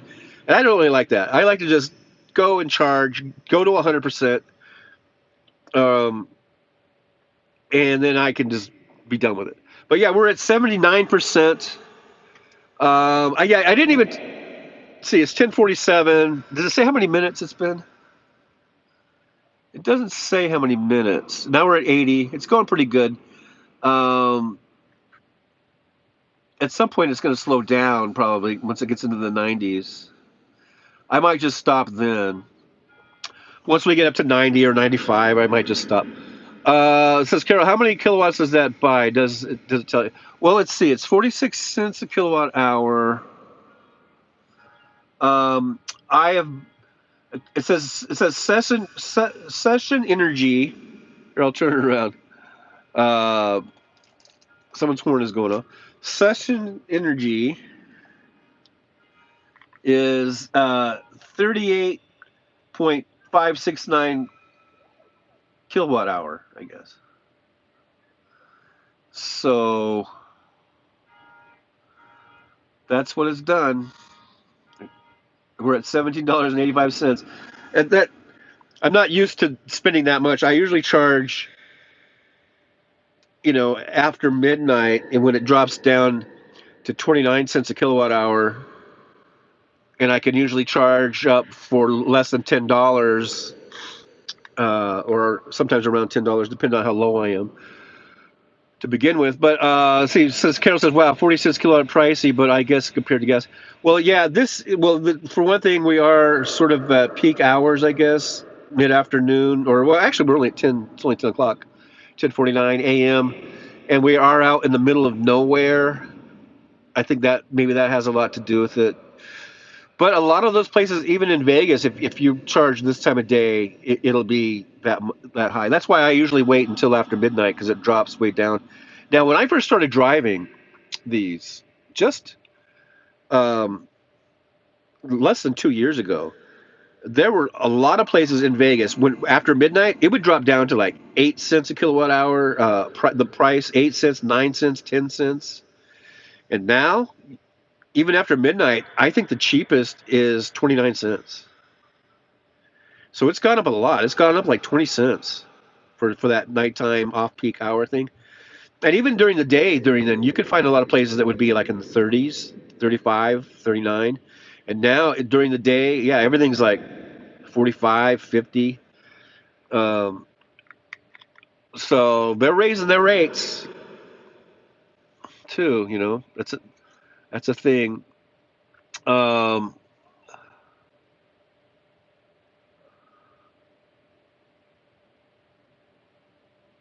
the soul craft, I'm baking pumpkin seeds with sea salt, kind of like sunflower seeds. I'm addicted to.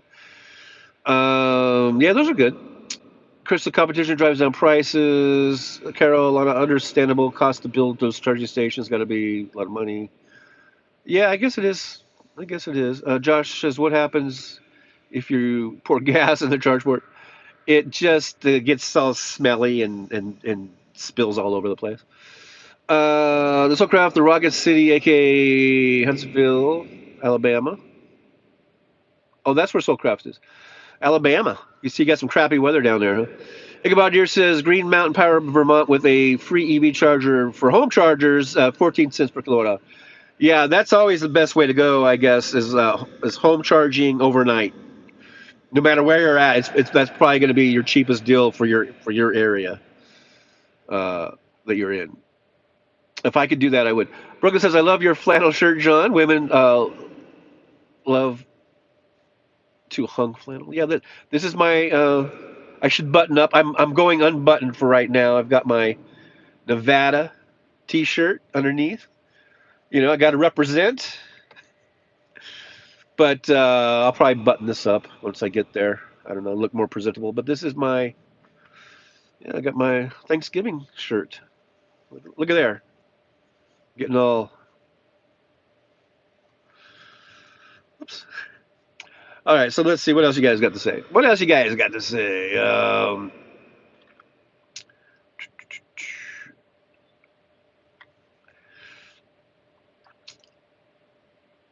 About dear charging stations cost less than gas stations. Yep, I do.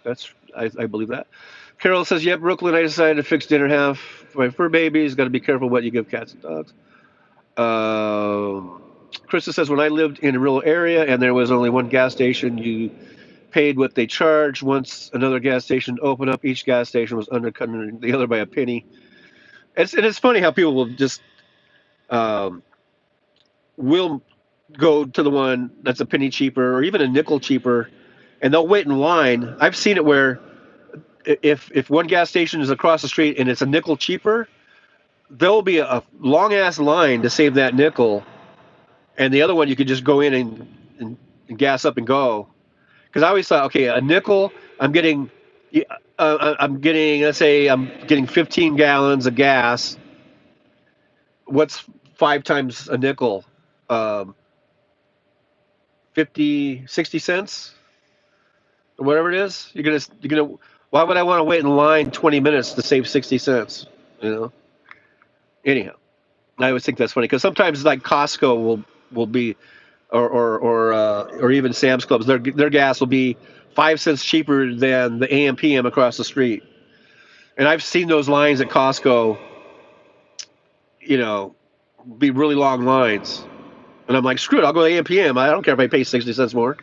The total, not per gallon, but total. You know. Anyhow, let's see where we at. Jibber Judy, they recommend your home charging station be 50 feet from home in case of fire. Um, well, I've never heard that because they install them inside the garages, most of them. So. Ichabod Deer says, Mr. Spock, oh, not the rate Quebec Hydro charges Montreal area for homes, but less than I pay in Vermont.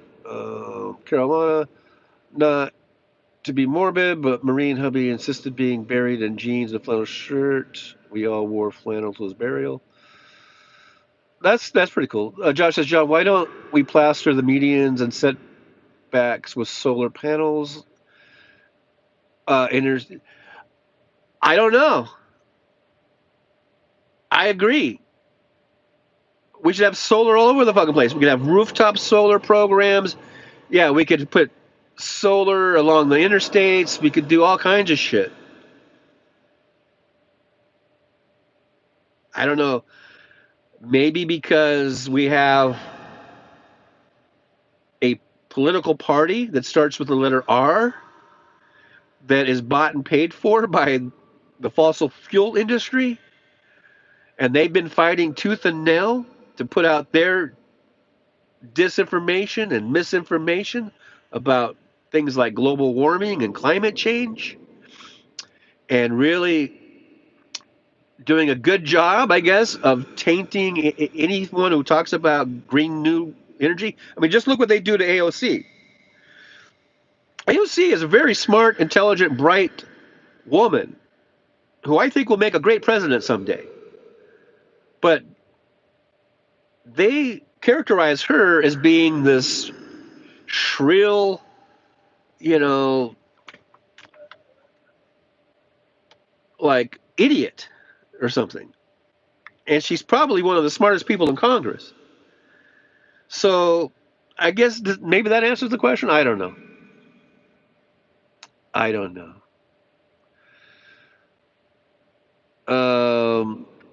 Ichabod Deer says charging stations cost far less to insure versus gas stations. No worries about tanks leaking. Yeah. The Soul Crafts, that'll be me, Carol. Maybe a tool shirt under the flannel. Krista says there were no lines, but penny by penny the price went down. I go, do the environmental cleanup when gas stations change holding tanks is astronomical. Yep. Freevent 28, thanks for this chat time. Many people appreciate it, Trucker.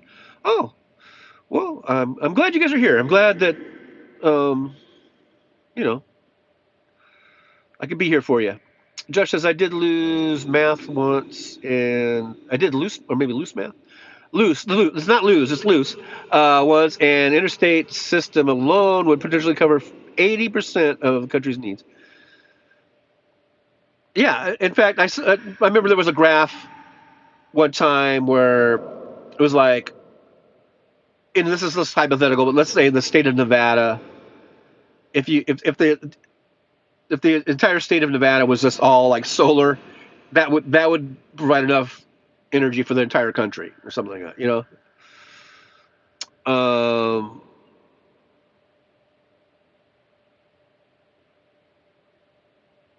Jupiter Judy, I've said that for 20 years we have solar in our home. Um, Brooklyn says Target was closed. Carolina, I'll be buried in similar flannel shirt as hubbies, but no shoes, just plushy socks. Darkly Yours is here. I gotta go. Have fun, enjoy the food, and fam, practice healthy boundaries. Hey, thanks, Darkly Yours. Thanks for being here. Good to see you. We'll see you again on Saturday, hopefully. Saturday, 11 a.m. House Sparks post show hangout or after show hangout. Either way. Um, Ichabod Deer, I have flannel bed sheets, so warm. That's nice, yeah. And you're over in Vermont, yeah. I bet you that comes in handy in the wintertime. Josh says if solar is on Interstate 7, there'd be no MIMBY excuses. Tim Farrell says, can you charge an EV with solar? Yeah, I mean you could um, use solar power to send power to the transformers, right? Um, okay, I'm at 94%. I'll probably stop in a minute here. I don't know. Let's see here. Yeah, how much am I chart? It's up to $21. But right now, according to this, that's given us 241 miles of range at 94%. Um, let's see, where did I leave off? Ichabod yours, or Carol Alana said, Ichabod's so true. We've all used for years our flannel sheets. Ichabod Deer says yes, and I believe that was into the question from, was it Josh? About use solar. Um, Brooklyn says, Ichabod Deer, you just reminded me I have flannel sheets too. Chris says, Ichabod Deer, I have cooling sheets. They are my opposite. Um, Carolina says, yes, Tim Farrell, electrons are electrons regardless of the source. Or was it Tim Farrell who asked? Brooklyn, New York. I'm thankful to be divorced. Josh says I literally did the loose math. What's the average median? What's the average setback? How much does an acre of solar produce, etc.? There's lots of things we could do with solar and wind and wave. We could power the world. We could power the country. We don't we don't need to even go nuclear. I know sometimes Hal Sparks talks about nuclear power as being a good what's he call it, like a transitional thing or whatever. I think we have the technology right now. We could go full on solar, wind, and wave. You know, and we'd have all the energy that we would need. But I don't know. Um, Ichabod Deer says a decade ago, new solar panels were only about 14% efficient. New ones today are 22% efficient.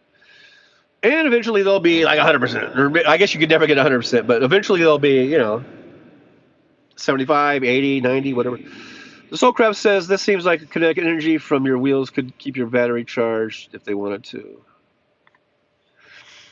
I think they've looked into that type of stuff. I'm sure they've tried that, and it might provide some power for like maybe accessories or something. Was West Webb back? West Webb's here. Oh, I have a comforter that if you inches thick and very warm. Um, all right. It says Stanfield, instead of a sunroof, why not a solar panel? I've I've I've seen some experiments with that. Not in production cars like this, but when they have had solar panels on a car, but I guess it only generated enough energy to like power some accessories or something like that.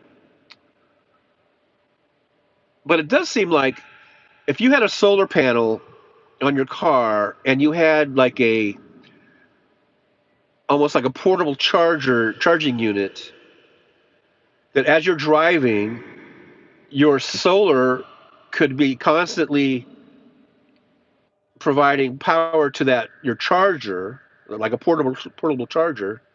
By portable, I mean it's like, it's in your trunk or it's in your car or whatever, and it would build up to a certain point that it would automatically feed into your car. I guess I don't know. But I guess there's just not enough.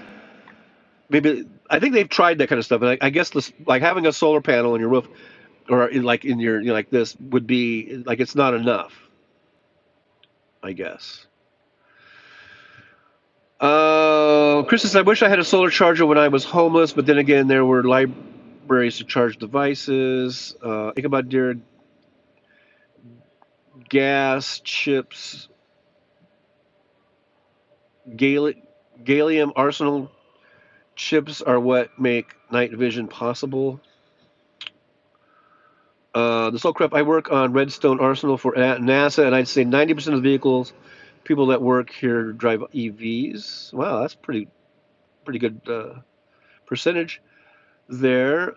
Ichabod Deer, highly reflective metal. Putin wants it to sell to Xi. The Soulcraft were the blue speck in Bama. Um, David Windler is here. Okay, Dave, good to see you. It says home EV charging takes about 10 to 20 panels. Yeah. So I guess you just can't get enough panels to charge a car. Like I said, they were talking about doing that too. Like you can charge your accessories or something like that. I don't know. Chris says diversification equal not putting your eggs in one basket.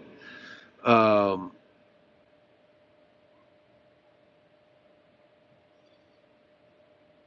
I don't know. I think Siri was trying to do something. Um, it says William is here. Hi William. By the way, you can charge your phones on the buses in Philly. Um, Carolina says, with my science background, not a fan of nuclear power plants. Too much waste, and they're dumped in oceans. Bad news. Mike H is here. I disagree. Solar is lame. It doesn't have a high yield. You can't rely on solar alone. Well, like we've been talking about, solar is getting more and more efficient.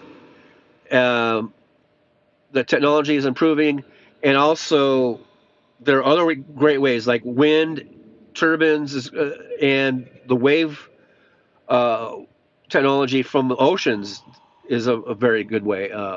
Is coming along too. So I think there's, and I don't know, maybe Mike H is getting old. A lot of magas and a lot of people who are who listen to right wing media. I would say their criticisms of green renewable energy is about probably at least 10 years behind the times and quite often 15 to 20 years behind the times. So, you know, take whatever the maggots and or the right wingers uh, say about green renewables, take it with a big grain of salt because they're usually way behind the technology, behind the current technology. Um,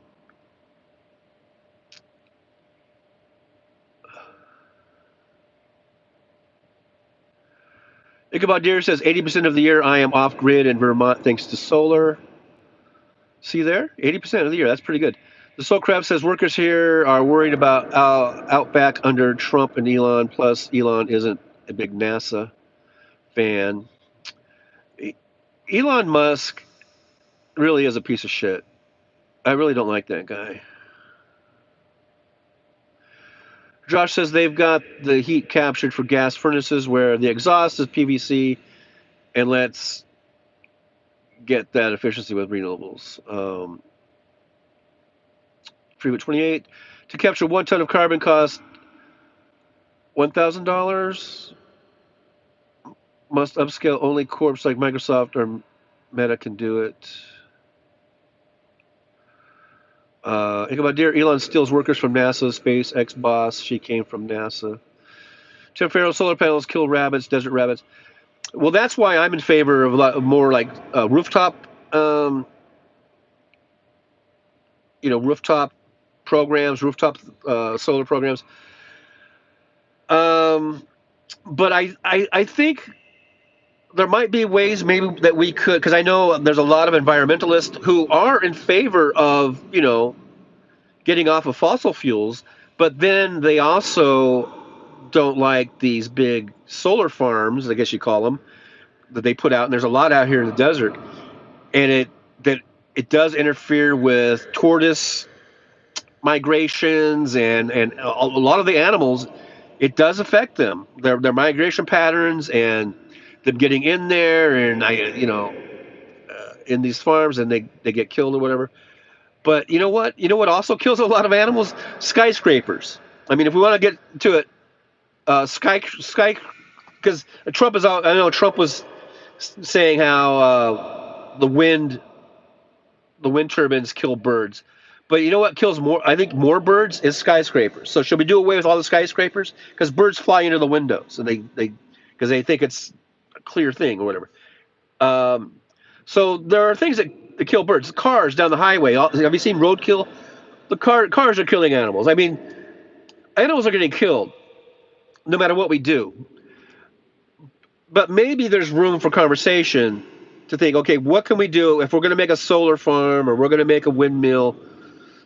What are things that we can do that can lessen the impact, and that can make it more less of these animals being killed? We can still do that, but just know that, yeah, animals are probably going to get killed, but we can try to do it, as animal friendly as possible. But we still need power. I mean, do you not think that toxins being released in the air from coal fired power plants doesn't kill animals? You know, by the millions or billions or whatever. So it comes to like, what is the overall big picture of it? you know. Okay, guys, I guess I should hit the road. We're at 100%,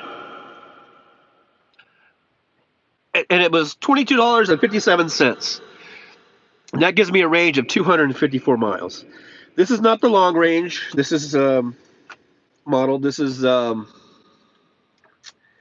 standard. So we got 254 miles of range, $22.57. Okay, so you guys did mention that you would like me to keep going. So we'll keep going for a little while. See how long it lasts. Let me go and plug.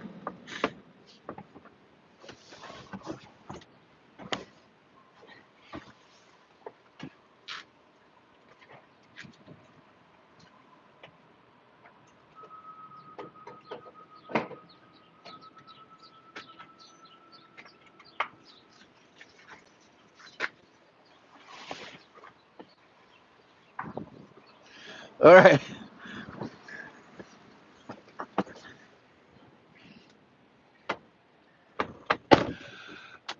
Okay, so we'll hit the road here.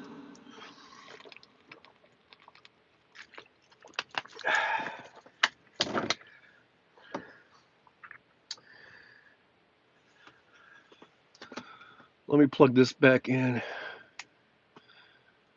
There we go.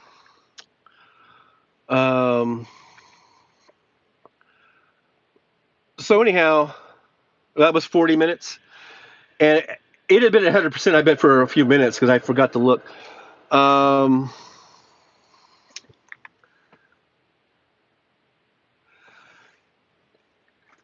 we'll keep it going. Like I said, I'm going to be on the road, so I won't be as so attentive to the chat, and you guys will have to chat amongst yourselves. If we lose the signal and it doesn't come back, which may happen because we're going to be out here in the desert and everything. So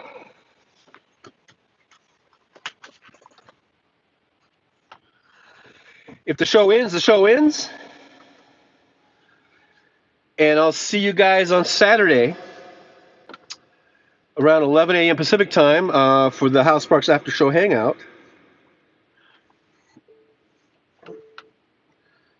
I hope everyone has a good day today, no matter what you do, however you do it, whether it's Thanksgiving or was it Friendsgiving? Some people do. Whether it's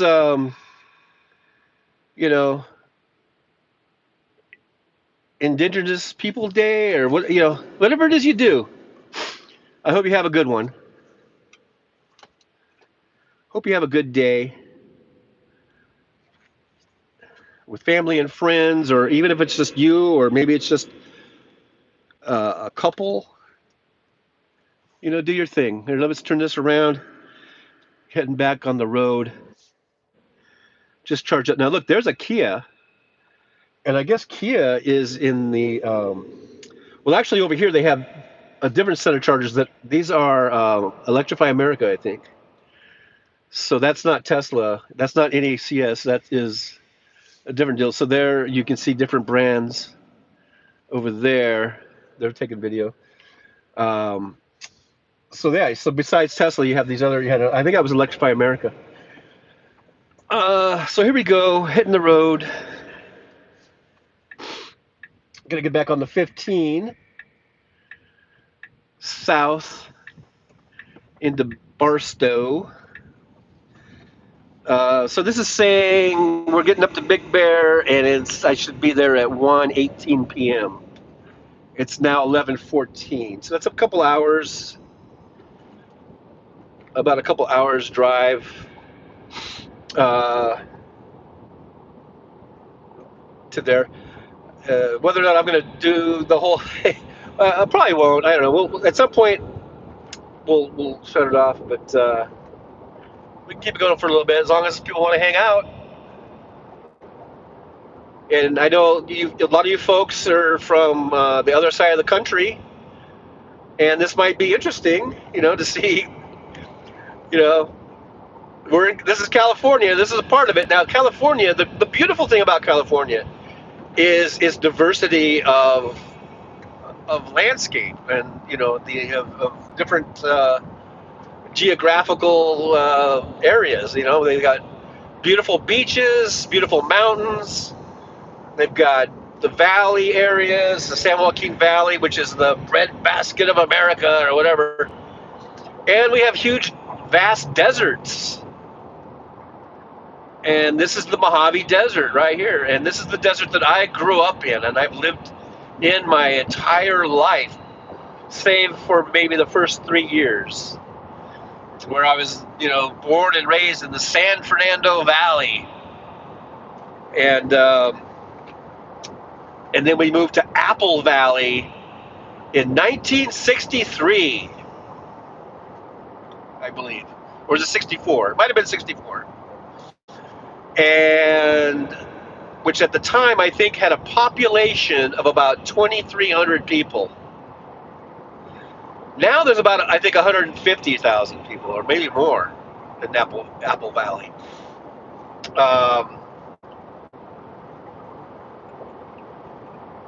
But it was pretty much kind of a short drive from Apple Valley to Victorville, a couple hours. I mean, Apple Valley to Vegas, not Victorville. Apple Valley and Victorville is like a 5-minute drive. Or 20 minutes, depending on what part of Apple Valley you're from. But anyhow, Apple Valley to Vegas, a couple hours, hour and a half if you were the way we used to drive. And so we went to Vegas a lot when I was a kid. Like my folks would go, and I would go, they would take me along, and I would hang out with them. I remember sometimes they would leave me in the hotel room by myself, and I loved it. And I think even a couple of times they had babysitting services where they could hire a babysitter, and I think they did that a couple of times when I was really young. But as I got a little bit older, even like 8, 9, 10, I remember them leaving me in the room. It's like, dude, they're like, yeah, just watch TV, and they wouldn't be gone too long. They would go see a show or something, and they come back. And I loved it. I loved that independence, and I loved living in those. I loved staying at the Sands Hotel. That was my favorite. And we stayed there we stayed there maybe 2 or 3 times probably, but I loved the Sands Hotel. It was my favorite, and there was just something about it. It's so. The main hotel tower was just this round building, probably like, I don't know, what was maybe 10 stories or something. It wasn't real tall, but for living and growing up in Apple Valley, it has no, a 2-story building might be the biggest you'd see, a 2-story house or something. To go to Las Vegas and see the Sands Hotel, which like I said, I don't even remember how many stories it was, maybe 10 stories, 12 stories at the most. To me, that was like the freaking Empire State Building. Uh-oh. I guess we're done. I guess we are done. Oh wait, are we done? Oh, I thought we lost the picture. I guess we're still there. If you guys can still hear me, give me a thumbs up in the chat. For some reason, the screen was completely black, and I thought maybe we lost it. But I guess I'm still going. So if you guys can hear me, give me a thumbs up.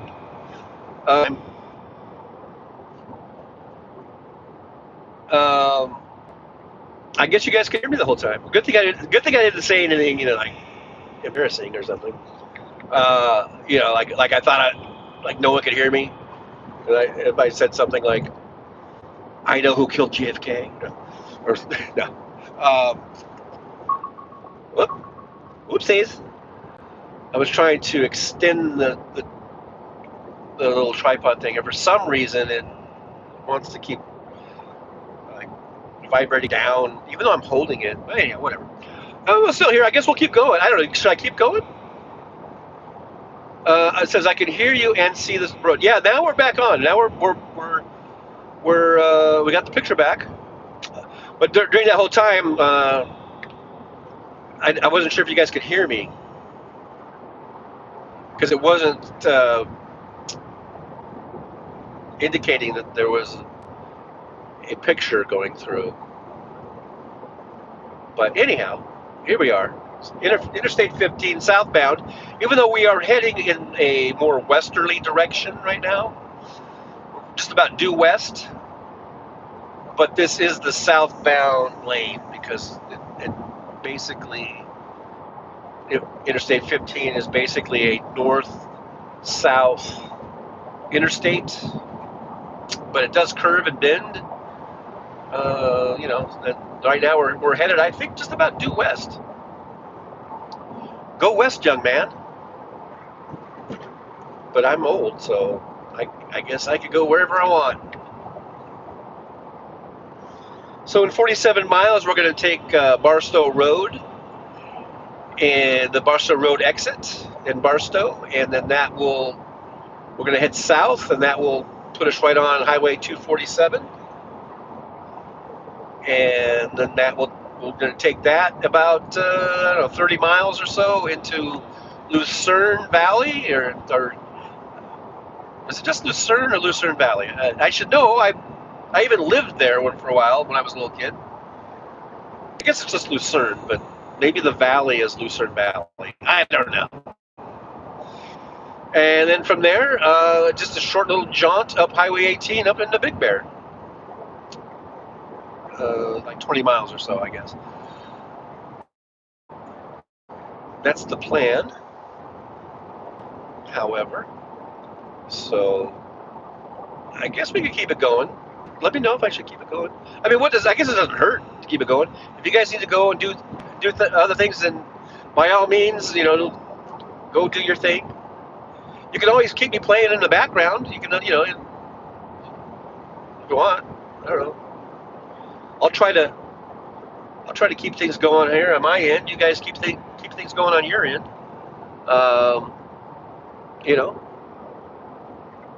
If you can. I've got the cruise set at 70 miles per hour. I guess I could bump it up a little bit. We'll bump that up a little bit. I'll bump it up to 75. Now, I'm not sure. Yeah, that probably will use more electricity, huh? I guess the further you go. But,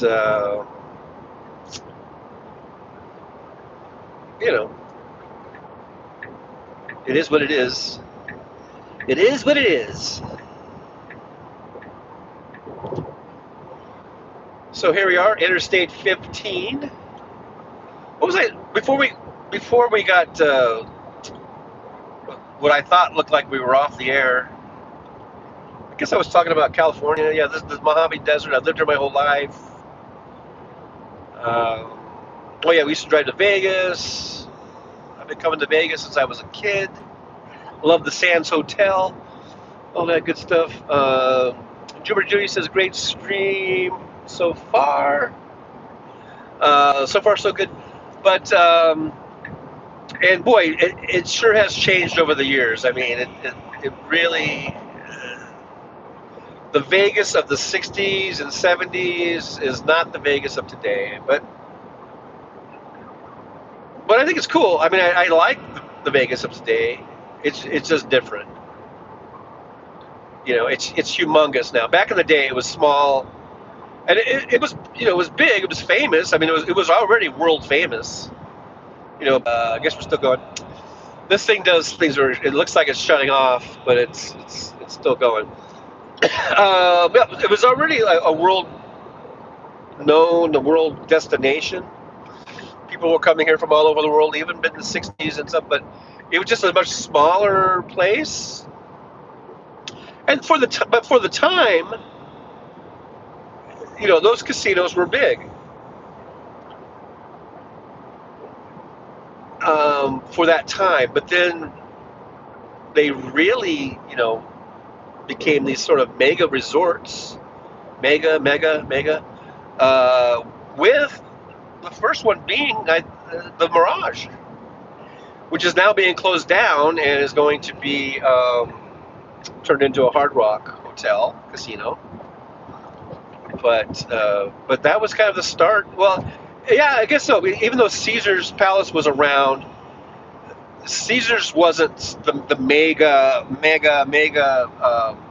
entity that it is today. Caesars is huge in terms of size and everything. Um, but at the time, the Mirage, Caesars has expanded since then. So the Mirage was really sort of this first really mega resort, and then it started the whole trend that we see now. Anyhow, I'm just sort of, I'm blabbering, I guess, because I can't really see the chat. I mean, I can see it, but I can't read it. I'm keeping my eyes on the road as much as possible, and just cruising down Interstate 15. Cruising on down the road. I'm cruising on down the road. Cruising on down that road. Yeah, that's another thing. Since I not able to play the radio, I guess I could play the radio, but then that would just copyright claim me if there's copyright music. So as I started streaming for a while, and I started getting a little goofy, I started singing. But I don't know what the thing about it is I don't know any words. I don't know the words to songs that I've heard a million times, and I cannot sing them because I don't know the words unless they're written down and I'm reading them. Kind of sad.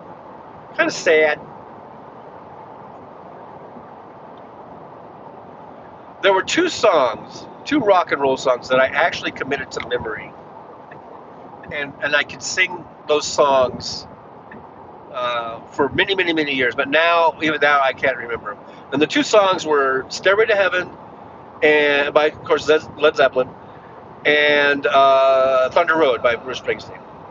I knew those two songs by heart. But even now, I couldn't do them because I haven't done it in so long.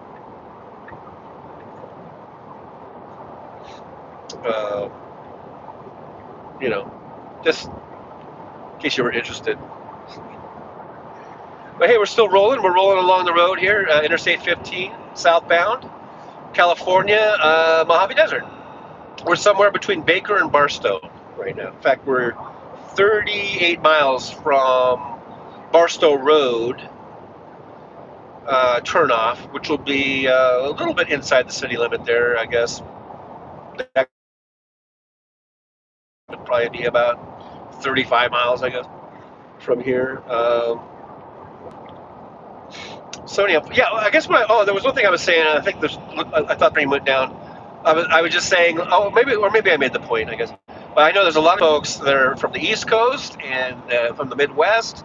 Maybe you've never been here before, or maybe it's been a long time, or maybe you've only flown into like LA or San Francisco. Maybe you've never seen the desert. This particular part of the desert is a little bit it's very barren, I guess, and you're not seeing much. Well, you're mainly seeing the road, but you're not really seeing the desert. You're seeing the interstate more than anything. But like if we were to be able to go off the road and go exploring, we could probably see some pretty cool, vegetation. We might see some jackrabbits running around. We might see a coyote.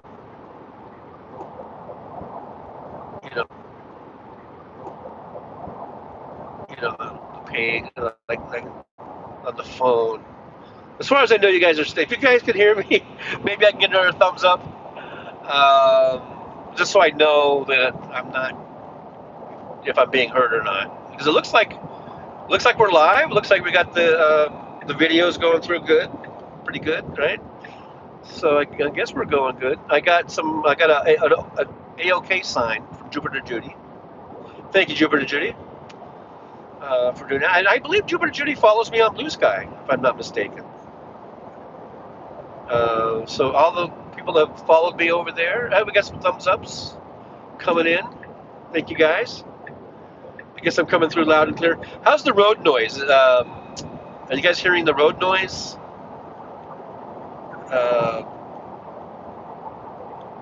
Or whatever, I don't know. Hopefully it's not too bad. What was I talking about? I was talking about desert. Oh yeah, desert. You can see over here we got a lot of creosote. A lot of these bushes are called creosote bushes. And we've got some tumbleweed type things. I don't know, sage. Is it sage? Not sage. Not seeing too much cactus right here. Not seeing any Joshua trees, but there are lots of Joshua trees in certain areas over here. But along this stretch, it's mainly creosote. Those sort of, the green, the sort of the more a little bit more greenish. Those are some sort of those trees were not creosote, and this guy, I guess he thought he could get into the rest area, but he can't because it's closed. And he slowed down right in front of me, and I couldn't switch lanes because there was this little whatever that thing is, Mercedes or something, and it was a bit of a conundrum for me, I guess. So anyhow, here we go. We're continuing on. Hey, there's this nice big Ford. Oh, that's a Ram. That's a Dodge Ram truck.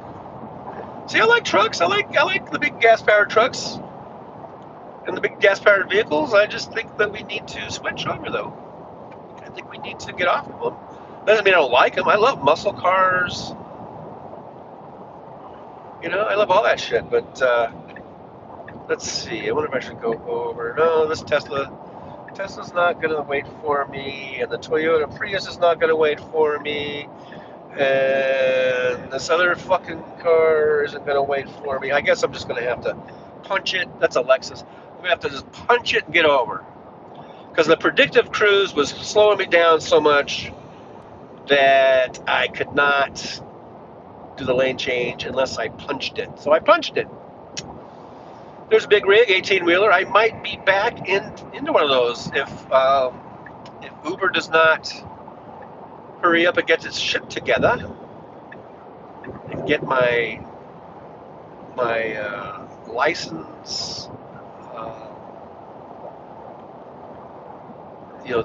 be notified that my license is all active and good to go. I might be going back to truck driving, as I spoke on earlier, if you guys were listening, at more of the beginning of the show. Now we are at, what is this, 139 minutes? So we're well over 2 hours. 2 hours and 19 minutes, I believe. Is that my math? Is that the correct math? But if you guys want to keep going, we'll keep going. You can see this beautiful Interstate 15. Beautiful high desert. Now we do have a high desert and we got a low desert. And this is the high desert because the elevation is anywhere from 2,000 feet to 3,000 feet elevation. Right here where we're at now, I'm not sure. I bet you we're at least 2,500 feet elevation. And then there's the low desert, which would be down around the Palm Springs, Coachella Valley area, Indio. That desert is what's known as the low desert. I don't know if that's part of the Mojave Desert or not, actually, to tell the truth. I should know that because I've lived in this area my whole life. I don't remember if that is still part of the Mojave Desert, or if that Coachella Valley area is part of because I think down in Arizona that becomes like the Sonora Desert, I think. So I don't know where the line is, but anyhow, up here for our region we have what's known as the high desert and the low desert. The high desert is up here. It's basically Victor Valley, Barstow, even Palmdale, Lancaster, Lucerne, even all the way out here to the state line is what's known as the high desert because, like I said, we're anywhere from 2,000 to 3,000 feet elevation. Some of the peaks, actually, some of these little mountain pass peaks can get higher than that, of course. But the low desert down in Coachella Valley, some of that is right at sea level. There might even be some below sea level places. But most of it's right at sea level or maybe a few hundred feet above sea level. Uh, and so that's why that's known as the low desert. And there's usually about a 10-degree difference in temperature, where the low desert is usually warmer by about 10 degrees. Not always, and maybe with this climate change we've been going through, maybe that's sort of distorted it. But I just know growing up in the area, like if it was 105, let's say in Victorville, it would be 115 down in Palm Springs or Palm Desert. That kind of thing.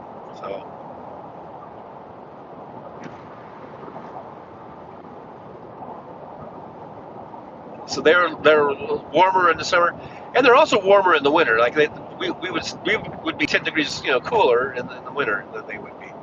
Although Palm Desert and Palm Springs has had snow, sometimes they do get snow, and of course up here in the high desert we used to get a lot of snow, a lot more snow, like in the 60s and the 70s and all through most of the 80s, at least halfway through the 80s. We would get during the winters, starting from say November through February. We would probably get half a dozen snowfalls, let's say, different snowfalls, and they could range anywhere from like an inch of snow to 5, 6, 7 inches of snow, and then it seems like every 7 or 8 years or something, we would have one really big, usually a December or a January snowfall. And I remember one time where we got in Victorville at least 10 inches, and then probably in some of the foothill areas even more than that. But even down more sorts of like the valley floor or whatever. I remember that was in 71, I think. I think it was 71 or 72. We got at least 10 inches. I've even posted some of the videos on it where we were shoveling snow out. And then I remember we had another one, I think that was in early 80s, where we had a big snowfall. It was like one of those 10-inch dumpings of snow. So we used to get those occasionally. Like say every 7 or 8 years, we would get that big, 9, 10, 11-inch snowfall. But year in and year out, we could count on getting 5 or 6 pretty good snowfalls. I call it snowfall. I don't know. Like I said, where it could range anywhere from an inch of snow to 5 or 6 inches of snow. That would be the typical thing. And then, like I said, and every now and then we would get that big dumping of snow. But since I would say the 90s for sure, and 2000s, as we're now in the 2020s, it's completely different. We're lucky if we even get one snowfall during the winter, and it might just be snow flurries. It might not even be really much that even sticks much. So that has changed. That's it's definitely the weather has changed, the climate has changed, and we've been going on through droughts and stuff, and really long droughts, and then but we're getting warmer summers, warmer winters, warmer overnight lows, longer stretches of 100-degree days, all that shit, and it's all because of global warming, climate change. Definitely, and I believe it's man-made. Because if you go back, you look at the charts from early 1900s when we were, really, the Industrial Revolution had been going on for a few decades or whatever. And as we started getting more and more into burning fossil fuels, you could just see it. It correlates the chart of our fossil fuel burning as it kept continuously rising and rising and rising. The temperatures were rising too, even back in the early 1900s. It wasn't so noticeable then because it was minute. It was still very low but you put those charts side by side as far as it's like going from 1900 to now, and charting the average temperature of the planet. It goes right alongside it. It's like they're like almost identical trajectory. So that's got to mean something to me. That I think that to me that's now maybe to a scientist that's not enough proof or enough evidence. Maybe it doesn't prove causation or whatever. But to me, that's not for me.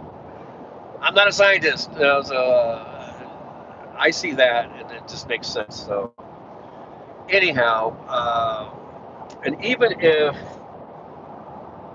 EVs aren't the perfect vehicle or the perfect way to handle this situation, as far as greenhouse gases being emitted, the fact that there are no tailpipe emissions coming from electric vehicles is huge. And if you see all these cars right here on this freeway, and if and not counting the big trucks, we'll get to that later, but right now, all of these passenger vehicles, if they were all zero emissions, and you extrapolate that across the country to all of the vehicles, that's passenger vehicles being zero emissions, that in itself is worth switching over from gas powered to electric powered vehicles, because that's huge. That's almost 50% of your problem as far as greenhouse gases being emitted into the atmosphere, and that's what's causing the global warming. That's what's hitting the planet. So that's why I'm all for switching over to EVs. I know we have issues with lithium batteries. We have issues with like the mining process. There's issues with almost like slave labor or child labor. I don't know. There's all these things, and some of that, again, I was talking about earlier about the right wingers and the maggots. They'll bring that up, and a lot of their information, I think, might not be completely true. A lot of their information might be really outdated, and a lot of that stuff is true. So we need to work on ways of improving how we make the batteries, how we extract the mineral, and all that kind of stuff. We do it in a clean, ethical, moral way. I think we can. I think we can do it. Hopefully we're still on.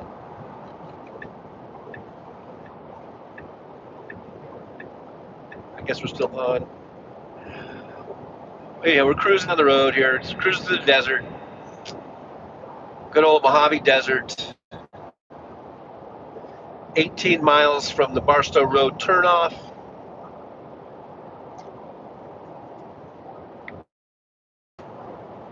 And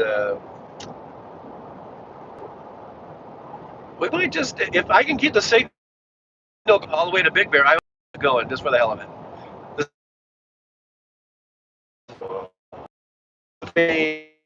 Oh, are we still there?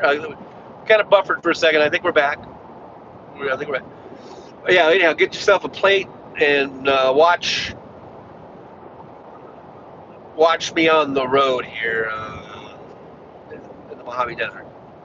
Interstate 15, for those of you keeping score at home. This Interstate 15 starts basically in San Diego. That's where I guess you could say it originates from, and it makes its way all the way pretty close to almost to Canada. It doesn't go quite. It goes to I think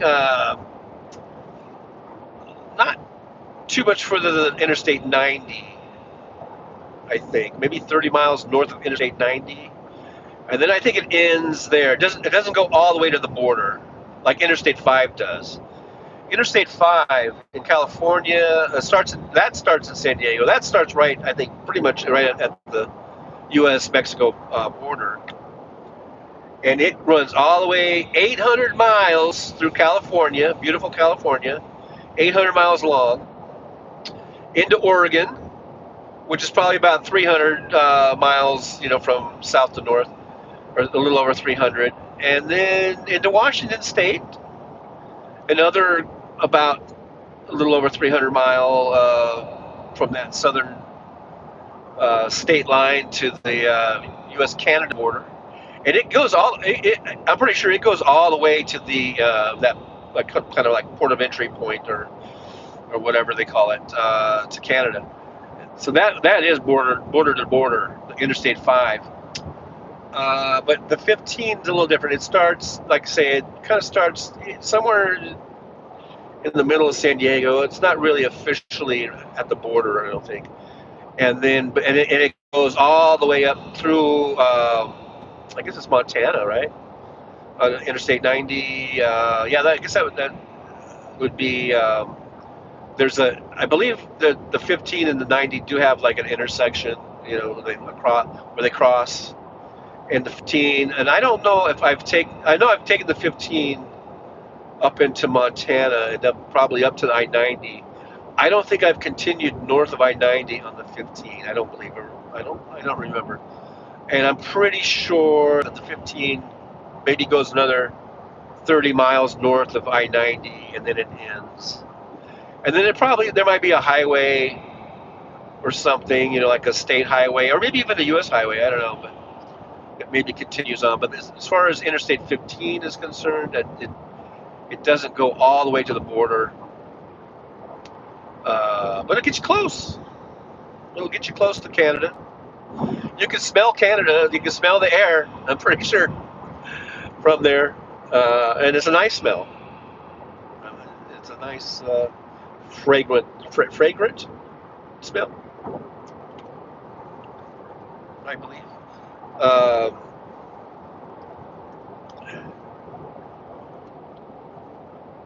We're getting close. I may have already passed it, but where the old bug station used to be.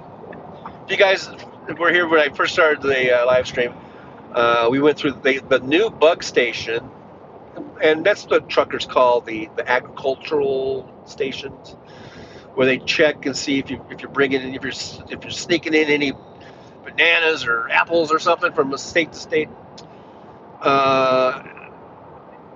and and then they can also they have the big started doing the phone like before I stopped in Baker and stuff. It would keep in Baker and stuff.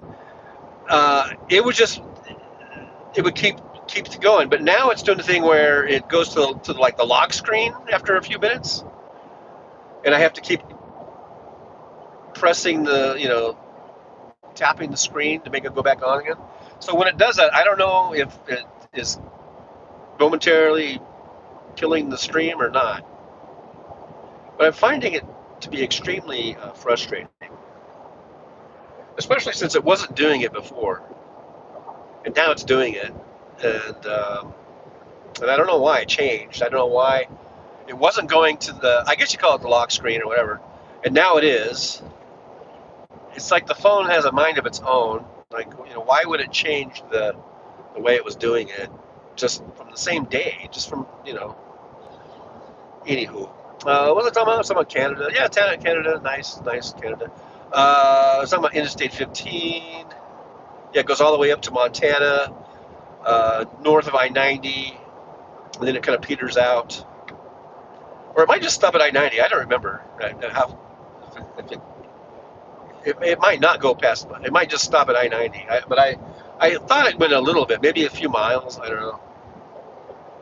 Beyond I-90, that junction. What is that junction or whatever? What's the nearest town there? That would be. I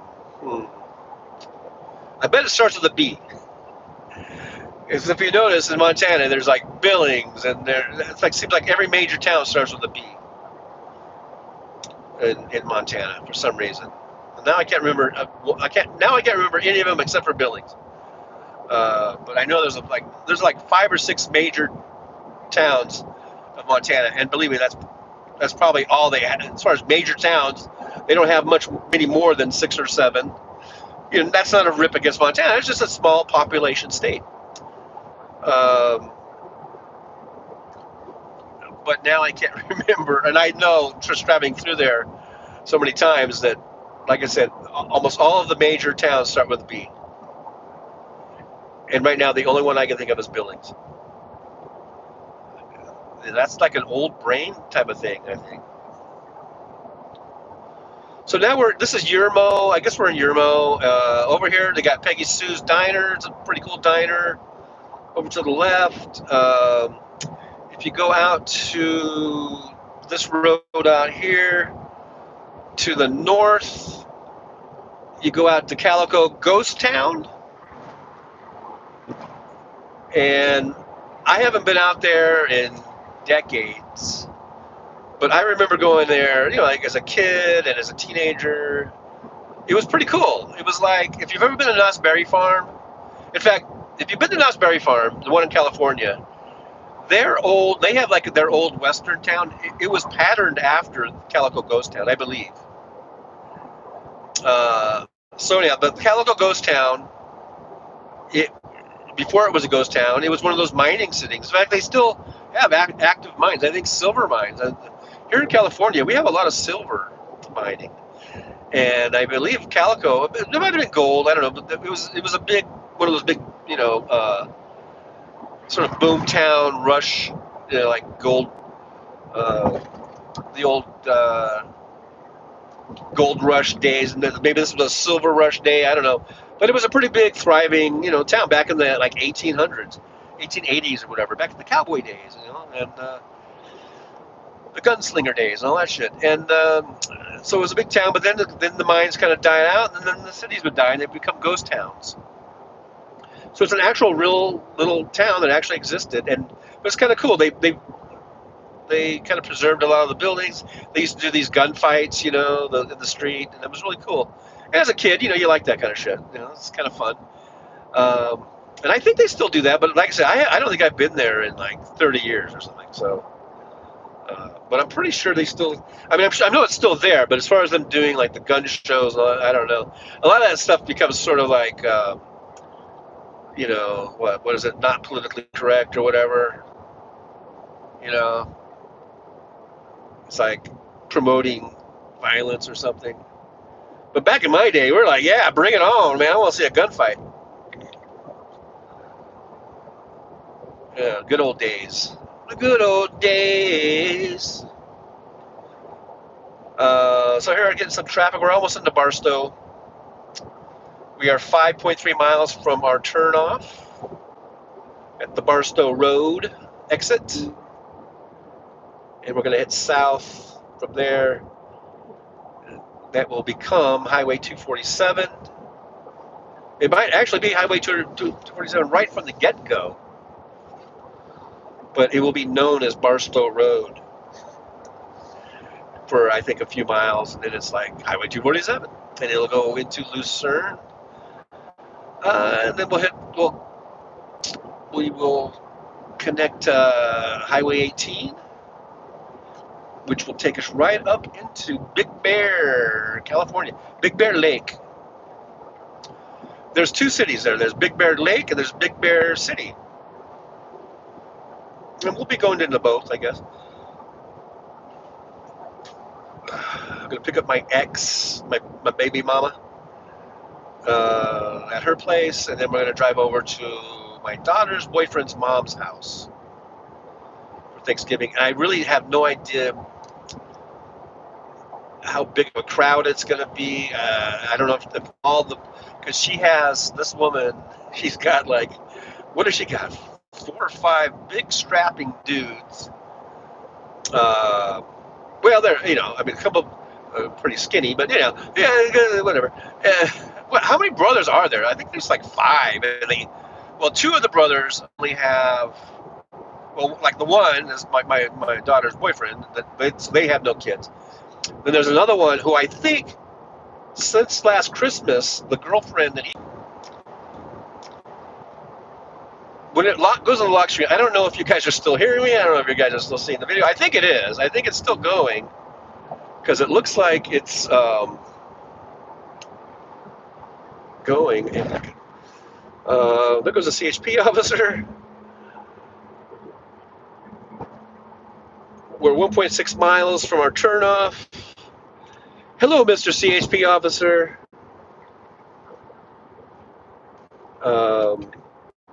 A good day to you, sir. There is a CHP like office right here at this exit, so you do get a lot of CHP right here, and they do patrol. You know, that's their job. They patrol the highways. Get it? Get it? California Highway Patrol. And yeah, you're gonna get a lot in through this area though. Barstow, well, you know, all the way. Barstow, Victorville, San Bernardino. But that's the first one I've seen today. And usually I would have seen more than that, 2 or 3 more, I think. We're 7/10 of a mile. I think it might be the next exit. Might be Barstow Road. So I'm going to get over in this lane. Let's see. Yep, I think it is. There's our exit coming up. 3/4 of a mile. Exit 183. Barstow Road, Highway 247. For those of you keeping score at home, Highway 247. Now batting, Highway 247. Let's see. I believe this is a state highway. I don't think it's a U.S. highway. Pretty sure this is a California highway.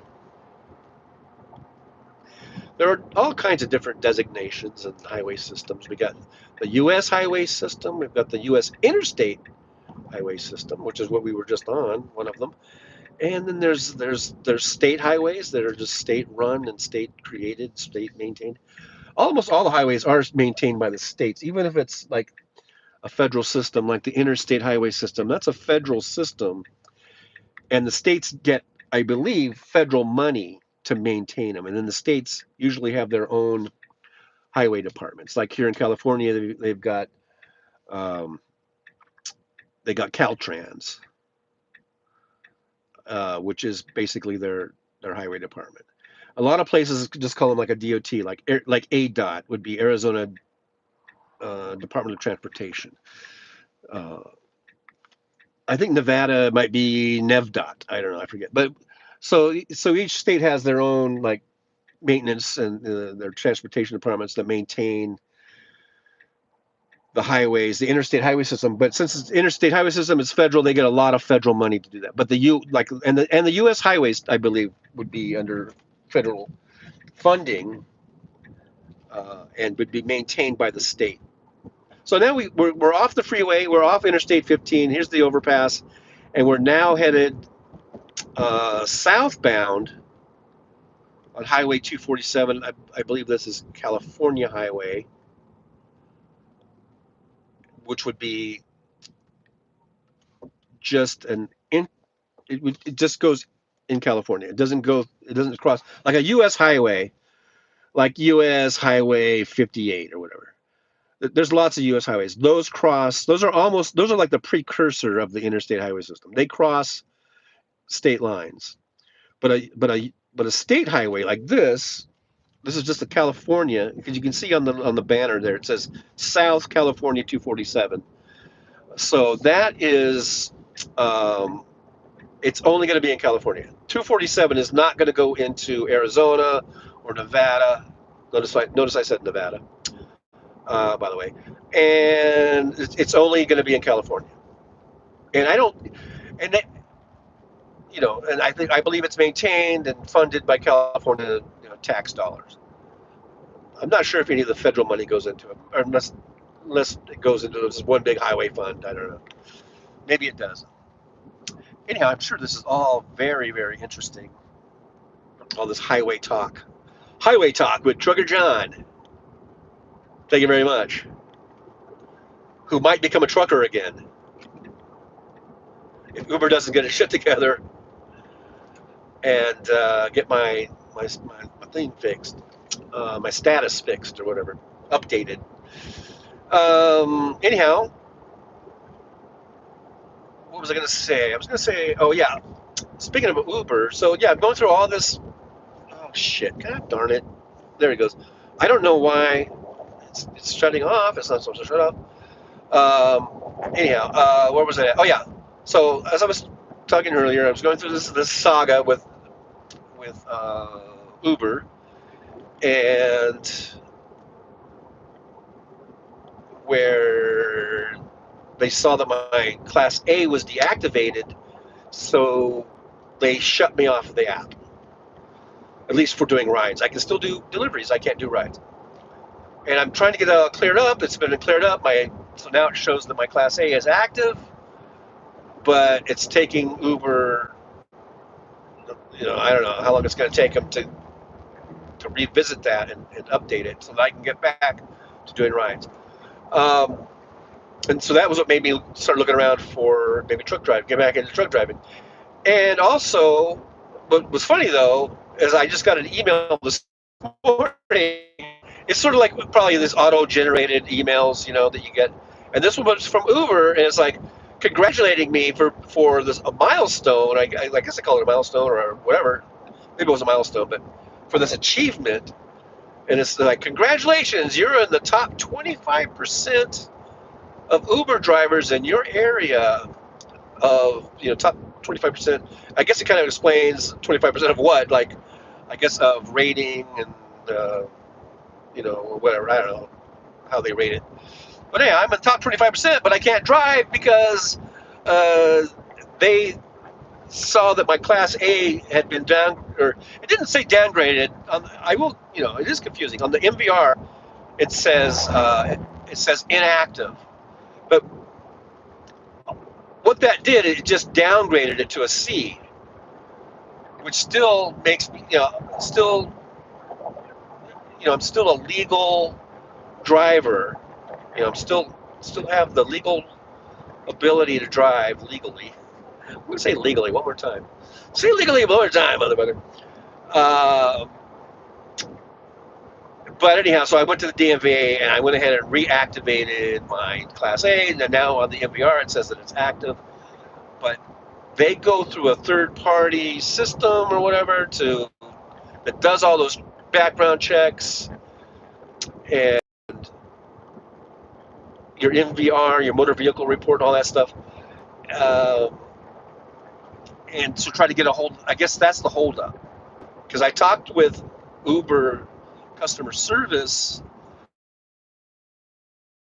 Keep checking the report when it comes back on. Now I haven't checked since this morning if I'm back in or not. I don't know. So I don't know how long it's going to take. So in the meantime, I guess I'll just be doing deliveries. And I might, if a job offer comes up to get into a big truck, I might just do it. Take my signing bonus. Work however long I need to work to get the signing bonus, because usually they don't give it to you right away, or they break up, so that they can try to make sure that they get some miles out of you, get some time out of you. I might just do that. So we'll see. Hopefully we're still on. Now here we are, more desert. You see more creosote, some lovely creosote bushes. And those bushes, those creosote, I guess they have like an oil. And I remember way back, about 20 years ago, there was talk of trying to make these creosote plant, I guess farms or whatever, and extracting oil from the creosote plant, like a crude oil, or like that could be refined into gasoline. But I guess it didn't really go anywhere, because I guess in order to do that, it would take 50 bagillion creosote plants. Because we're doing, if you're trying to be on par with what we're cranking out in crude oil, I guess it wouldn't ever be on par. It would be meant to be a supplemental type of a thing. But like right now, We're producing 19 million barrels of oil a day in the United States. We're number one.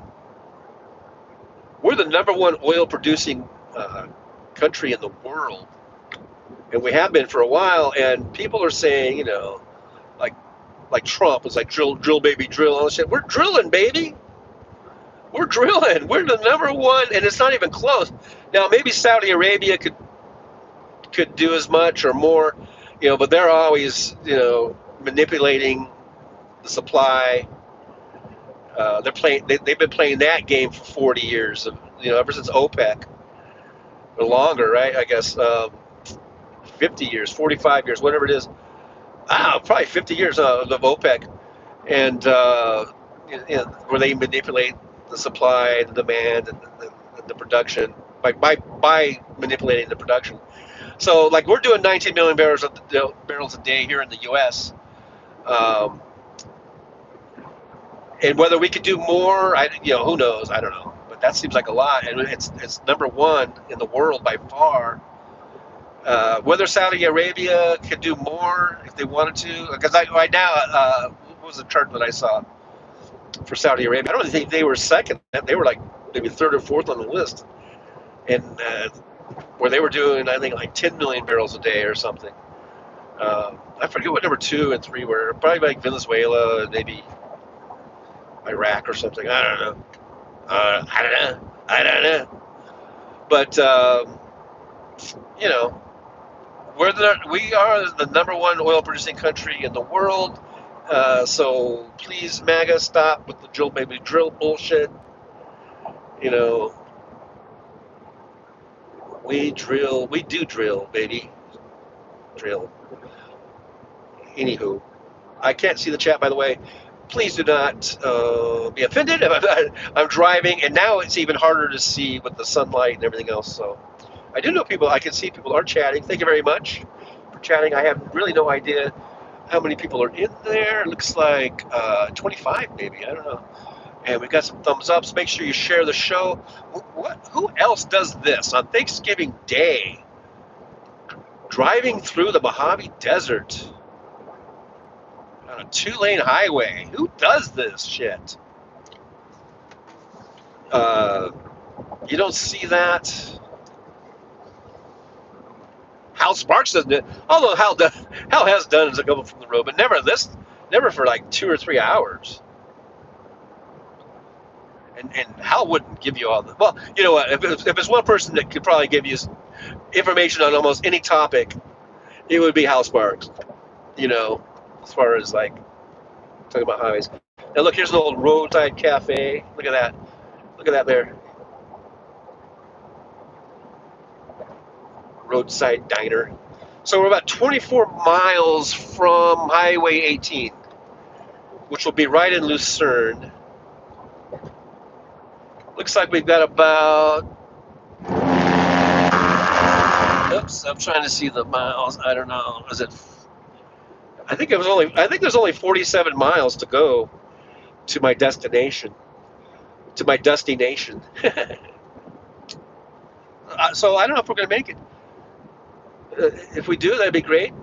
We can change the climate or not the climate, but it'd be climate too. But I guess the geography a little bit. We'll go from desert to mountain. I just wonder how the signal's going to do in the mountain. On the mountain there, it might be. I don't know. I've never done this before. I mean, I have done live streams from the road before, like on the highways. Usually it's on the interstates or a major highway. But I'm surprised the signal is it's done pretty good. We've had a few times where it dropped out for a little bit. As far as I know, it's looking okay as far as the signal and the picture and everything else. It might be a little shaky. I'm not on a gimbal. So it might be a little shaky. Sorry about that. Do apologize about that. But I've never really I don't think I've ever live streamed going up into the mountains like we're going to be doing. I don't think so. I've done video. I don't think I've done live stream from there. So we'll see if we're still going. If this thing doesn't, because once it just drops out for good and I'm not able to have it, come back, then I guess I'll just end it. We'll end it. But if it still goes and then it comes back on and everything, um, then I'll keep going through the mountains, through the mountain's majesty, or whatever. See, what time is it now? It's 12:20. I told the old ex there that I'd probably be around about 1 o'clock. That's looking about right. It might be a little after 1. The thing over at where we're going, it doesn't start till 2. And it's probably, I don't know, I don't think it's too far away from her house. It's probably, I don't think it would be more than 10 or 15 minutes from her house to the other house. So I think we're okay.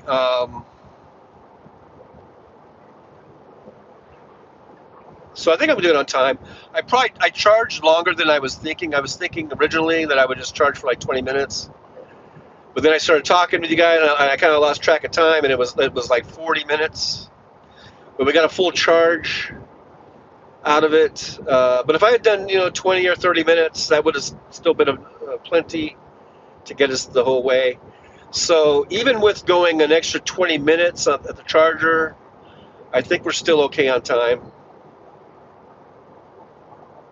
I think we're still doing good. But thanks everybody for coming along on the special edition of Trucker John, the special Thanksgiving Day special live stream on the Trucker John channel. We're just cruising along. I know it's a little bumpy. The camera work here might be a little bumpy, a little shaky. I apologize for that. One of these days, I'm going to have a really good setup with cameras and that take good road video. Either a GoPro or I like that they call it I can't remember the name, the Pocket Cam. It's a Pocket Cam, but it has a built-in gimbal, and you can get mounts for it. And you could it's not just for the pocket. It could be for the mounts, the mounting gear on in your car, and you could do good videos or live streaming from that. So that's one of the things I want to get. Maybe I need to get back into the truck because I can make more money being a truck driver than an Uber driver. And maybe I can afford the new cameras I need to get, or that I'd like to get, and put that towards the show, and making the show better, bigger, badder, bouncier, all that good stuff. Trucker John channel, Trucker John live streams. Just a reminder, we usually come on every Tuesday, Thursdays, 9 a.m. Pacific time. Thursdays at 3 p.m. Pacific time. I'm not going to really do that today. Today's a special day. It's Thanksgiving. And this is really impromptu because I had told everyone on Tuesday that I wasn't going to do a show Thursday. In fact, I told people I was going to do a show on Wednesday. But then I got so involved with the DMV yesterday and with Uber and dealing with their support system there that so I didn't do the live stream yesterday, which would have been a special Wednesday. Since Hal Sparks didn't do it, I thought, well, maybe I'll do one in the afternoon or whatever. But that didn't happen. So then today I was about ready to hit the road, and I was like, you know what? Maybe I should go live, just for the hell of it. It's Thursday. This is my normal day anyhow, and maybe it would be interesting to do an old, the old way I used to do these. I used to do my live streams from the road all the time. So a little throwback Thursday. Not only is it Thanksgiving, but it's also a throwback Thursday as we do the road show. Trucker John live stream from the road. where I just sort of run my mouth as we go through. Back, and we're back.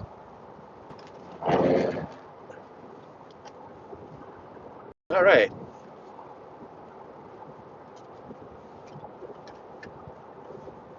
It really bothers me how this. It's like a telescoping type of tripod thing, almost like a selfie stick in a way, but not quite as long. But it keeps like wanting to shrink back down. As a shrinkage problem. But yeah, it looks like we're back. It looks like I'm on. And it's a little, I'm getting a little wiggly, a little bouncy here. Sorry, I apologize for that. I'm not on a gimbal. I do see a chat rolling in. I can't really see who it is. I'm, driving, and I can't really pay attention to it. But I do see someone did put a chat, so I do believe that we're still broadcasting. We're still live. We're still alive. And again, we're bouncing along the road here. But it kind of adds to the realism, I guess. It's like you are there. Look at it. You're in the bouncy car on the bouncy old 2-lane highway. It's actually getting kind of warm in here.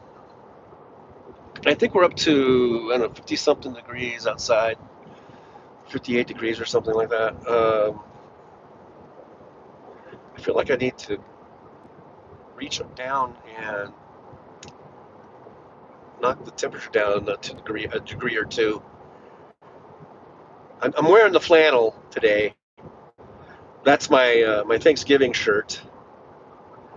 I need to get some more Thanksgiving shirts. And it's getting a little warm. Got one hand on the wheel, one hand on this tripod thing, and I'm out of hands. Once again.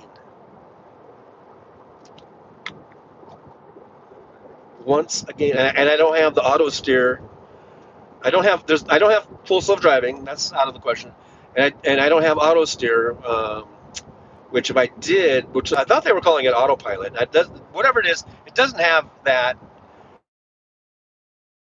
Like all those that I've driven, that I've been renting for the last almost 2 years, they all had that where I could just put that on that, it would auto steer, and I could at least take my hands off the wheel for 5 or 10 seconds if I needed to, I don't know, adjust the temperature in this car, or if I needed to get a drink of water or a drink of my coffee, or something like that. But now I can't even do that because for some reason the auto steer is not activated or something. I don't know, whatever it said. And it kind of is finding it to be a bit irritating. Anyhow, we're 10 miles from Highway 18. And that's where that'll be in Lucerne. I guess, I think I just saw a sign. It's sort of not an official sign, but I think it said, "Welcome to Lucerne Valley." So I guess we're unofficially, I would say, in Lucerne Valley right now. On the sort of the north side of Lucerne Valley. And by the time we get in 9.9 miles at Apple Valley, at Highway 18, that will be, Lucerne. And you're not going to see any. Lucerne's a very small town, but the main part of it is sort of west of where we hit the 18. So I think all we're going to see of Lucerne is probably, I think there might be a convenience store or something. If we headed west a little bit on Highway 18, you would see, and I haven't been through there on that way in a long time, so I'm not sure exactly what there is. But I know back in the old days, there was like a small little supermarket, and maybe a gas station. As we're hearing me and seeing it, I was just saying there was the official elevation. We're right there at 3,000 feet. You can see we're kind of going on a downgrade here. So by the time we get to Highway 18, we'll probably be down to like 2,500 feet. But we did just, there was just a sign just back there at 3,000 feet. That's what I was talking about. This is the high desert, where, you know, a good deal of it is around 3,000 feet, or between 2,500 and 3,000. It most of it doesn't go over 3,000, except for, like, you know, you see these mountain peaks, and in the distance you see the mountains. You know, that goes up to, you know, 6,000 feet or something, or, you know, like, probably so, or 7,000. I don't know what those big peaks are. But down here, you know, on the desert floor, around 3,000, and more typically, like I said, we just passed 3,000, but more typically, you know, 25, 2,600, 2,700 feet. And so that's nice. And that helps us, you know, that's what helps get us a little bit cooler temperatures in the winter. And we're definitely cooler than the low desert, Palm Springs, Palm Desert area, Coachella, where they're always at least 10 degrees hotter than us. See, you know, maybe not like right now. I don't know if we're 10 degrees difference, but certainly during the summer, there's a big difference in temperature. All right, so here we are. There's a big rig coming. There's the big rig. There it goes. There goes the big rig. 6.7 miles. So we hit up with, or hook up, or whatever, with Highway 18. Now, Highway 18, I believe Highway 18 is a California highway. I don't think that's a U.S. highway. Yeah, I'm pretty sure that's another state highway. I believe. Yeah, I do believe. But straight ahead, that's the mountain that we're going to be going up. That's the mountain that's going to be going up to Big Bear Lake and Big Bear City. And if we continue on, because Highway 18, it kind of loops, does a big loop. It's going to climb the mountain, and then it's going to head, you know, in a east-west direction through Big Bear Lake and Big Bear City, and it's going to go all the way to Lake Arrowhead, and I guess on down the mountain, down to Waterman, right? I think that's Highway 18. Becomes Waterman Avenue down in San Bernardino. So yeah, so that's the mountain we're going to be climbing. If you can see it in the video there, straight ahead. Now, in real life, I'm looking at the mountain and I can see it. It's like really big. But then I look at the screen, you know, that's being shot, you know, through the phone here, and it looks like the mountain is way off and it's little, but it's actually pretty big. It's actually pretty much filling up the entire windshield, the entire top, you know, 2/3 of the windshield that I'm looking at. But when I look at the screen, you know, what's being shot through the live stream, it's almost the exact opposite. It's almost like just the bottom third is you're getting the top of the skyline. So it might be pointed a little too far up.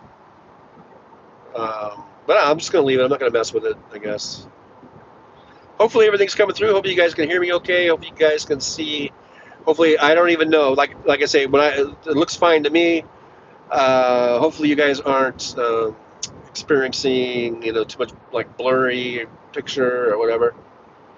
It might be a little bouncy. There's no, like I said, I'm not on a gimbal. I'm just kind of holding it. I'm holding it's a tripod with sort of like a selfie stick type of a deal. It's telescoping type of a deal, and it keeps wanting to go back into itself, which is kind of frustrating. But I do see chat. I can see chat, but I can't read the chat. It's just too dangerous for me. But I do see that people are chatting, so that does let me know that people are still in here. And hopefully you guys are being on your best behavior. I don't know if my mods are around because I know it's Thanksgiving, and I don't expect them to be around. People are eating dinner and all that kind of stuff. So I'm hoping, I'm praying, you guys are on your best behavior, and which I know 99% of you guys are. You guys are good. So, and if there's, like I said, I don't mind if there's a troll or, well, I guess troll.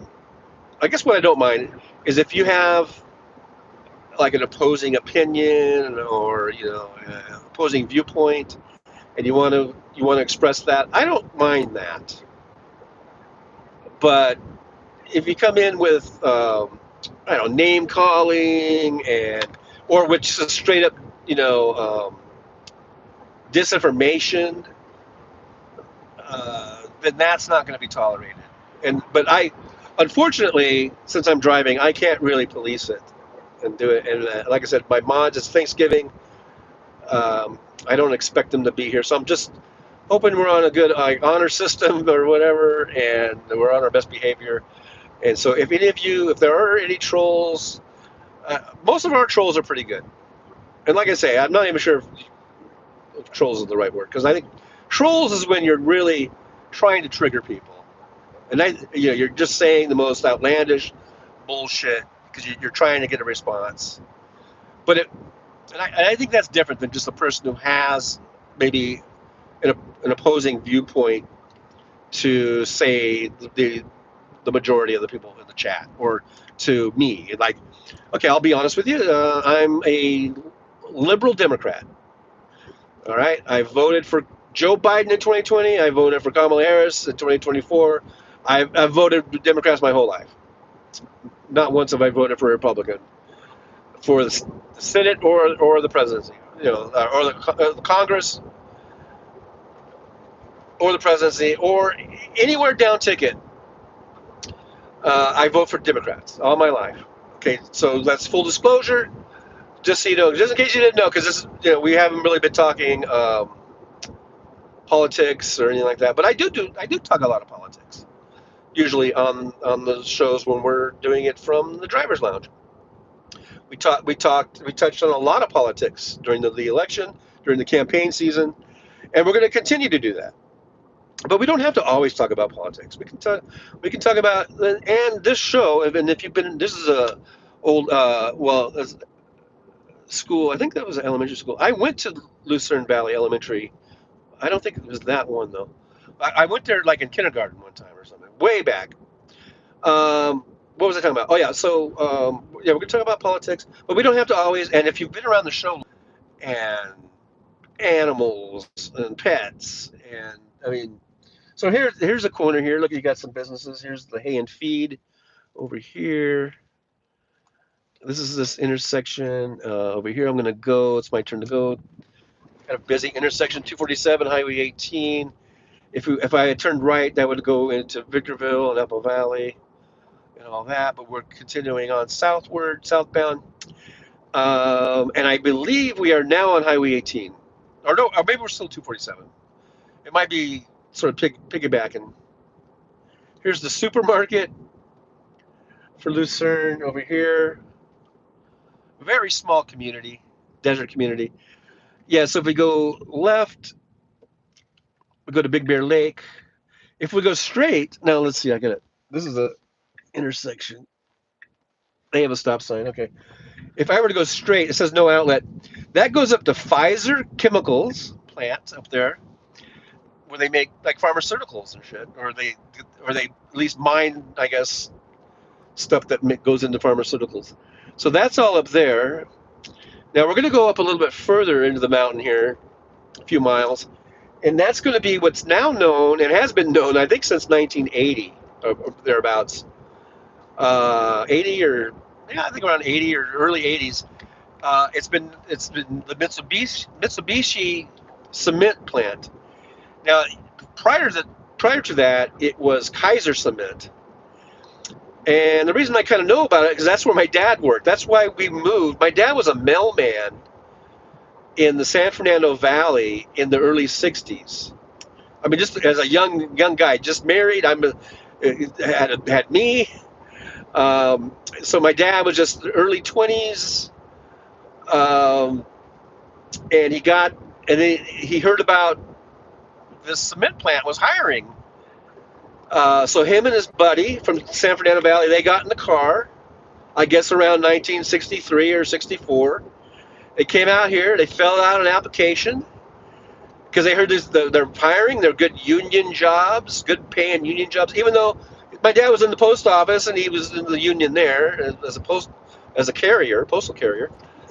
But this was even, but you know, post office didn't pay all that well even back then. Not like this job. I mean, my dad was making good money. He came, so I guess I kind of skipped that part. He filled out the application, and they got hired, him and his buddy, and then we moved from, I guess, Reseda or Van Nuys, I guess, where we were living at the time in the San Fernando Valley, and we moved out here because I know we lived in Lucerne for a little while, but I think we might have moved to Apple Valley first. And then, and my dad went to work here at Kaiser Cement. And that was about 1960, I forget if it was 63 or 64. It might have still been 63, like late in the year 63 or something. And my dad got hired out here at Kaiser Cement as a laborer, just a general laborer. And then there was lots of hard labor. I mean, my dad would come home just caked in cement dust. The car would be caked in cement dust. You know, he had to wash it and to clean it. He had to use like it was vinegar and mix it with water and all this kind of stuff. And he ended up working there and all the way at this same facility. It changed names, like I said, in around I think 80 or 84 or something like that, early 80s. It changed ownership from Kaiser Cement to Mitsubishi. I believe it's still Mitsubishi. I don't know. It's been a while since I drove past here. I guess we'll see the sign coming up in a little bit. But I believe it's still Mitsubishi.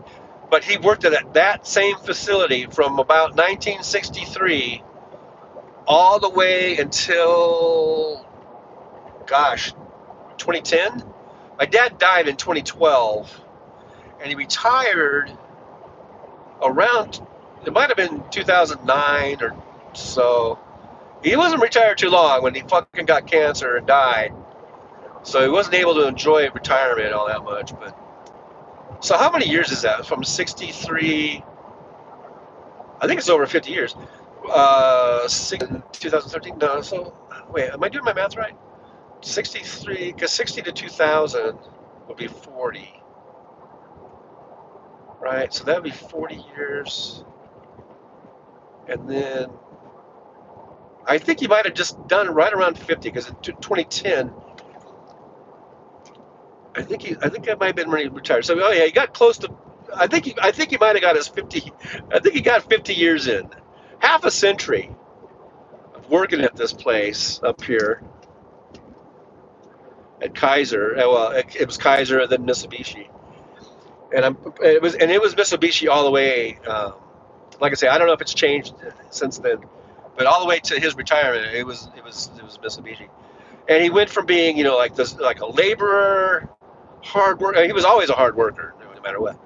But and then he started taking classes. My dad was always very mechanical, very good, you know, at fixing things and fixing motors and just sort of a jack of all trades of you know, being able to do stuff, and very good with that, and very smart, but all kind of self-taught, you know.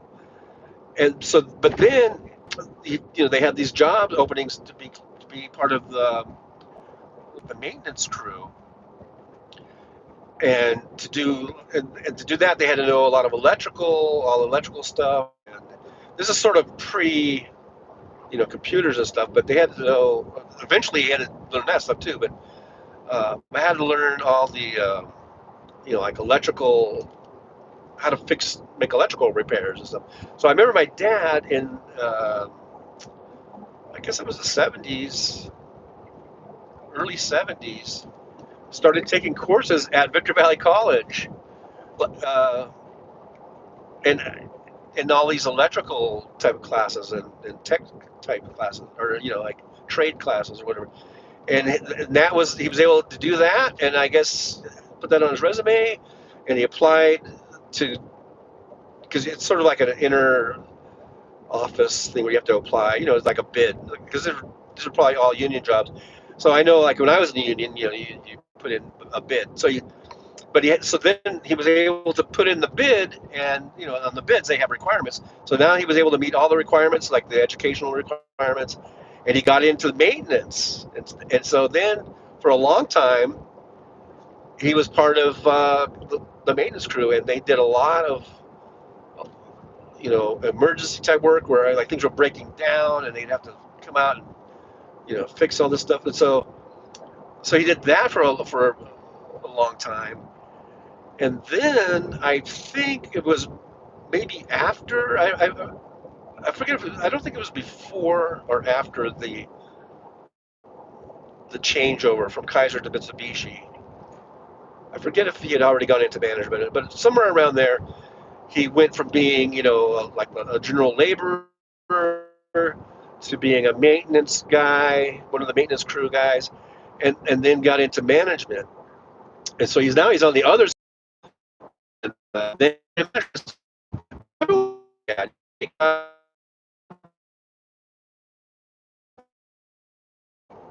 don't know how long it's going to go. Looks like we're buffering. Got some fall colors. I don't know if you guys are getting it. Hopefully we're back. I don't know. We're going to be losing the signal a lot probably as we get into the mountain. But there's some fall colors. But yeah, I was just saying, my dad was a great guy, and everyone loved him. Even if he was management, they still loved him. And actually, I think he might have got into management before the Mitsubishi takeover, or because I think that's kind of show that yeah, it's still Mitsubishi. And, well, there's the old cement plant that my dad worked at. I know we're going in and out with the picture. I don't know if you can see it too much, but anyhow, this is it's still Mitsubishi. It was, and didn't keep all of them, but they kept my dad, and he worked there all.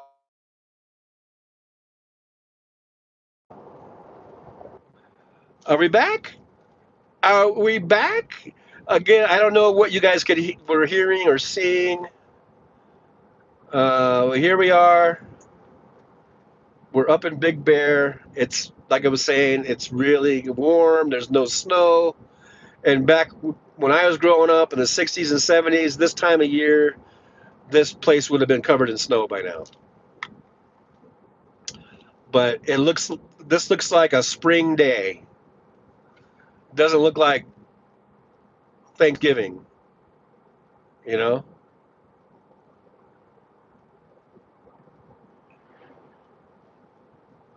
This is all the proof I need to know about global warming. Right here. Thanksgiving Day, Big Bear, California. Not one. Now, I knew that wasn't the snow already. It's not like I'm surprised. But, I'm here and I'm seeing it. I mean, this is kind of sad. Everything looks dry. Everything looks like it's about ready to burn, And here we are in November 27th or whatever it is. And this doesn't look much different than a summer day, let alone spring. Now the temperature, I don't know, I think probably in the 50s. According to the Tesla, that screen, it says 46. So I guess we're in the 40s, but still, it's very dry looking. Not, you know, I don't know. It just isn't what I remember as a kid growing up, and even into my 20s. This time of year, it'd be much colder. I just passed by a jogger, and they were in shorts. Like I say, this could be a spring day,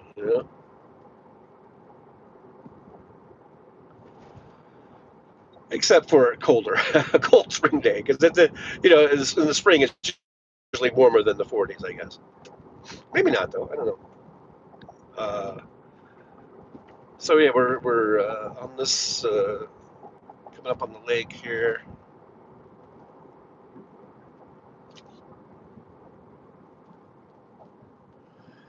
Well, I'm glad you guys who are still here stuck around. We're back up to 11.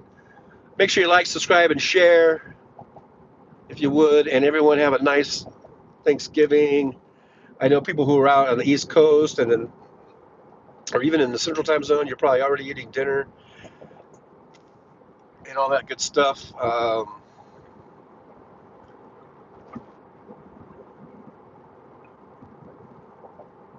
I'm about to go pick up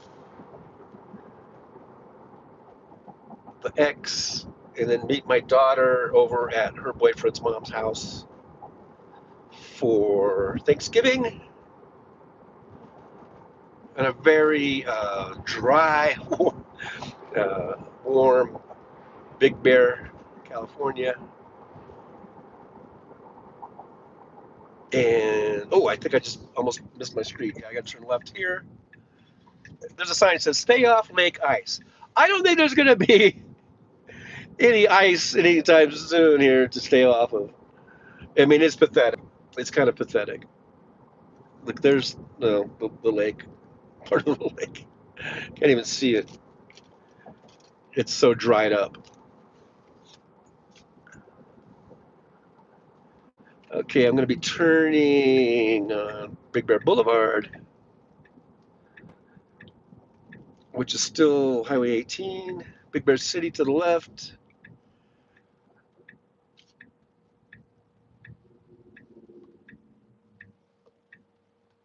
And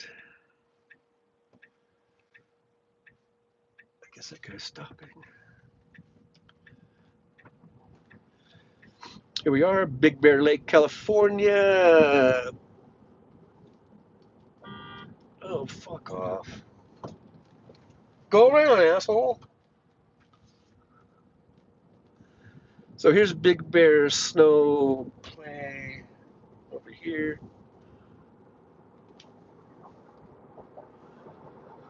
Um,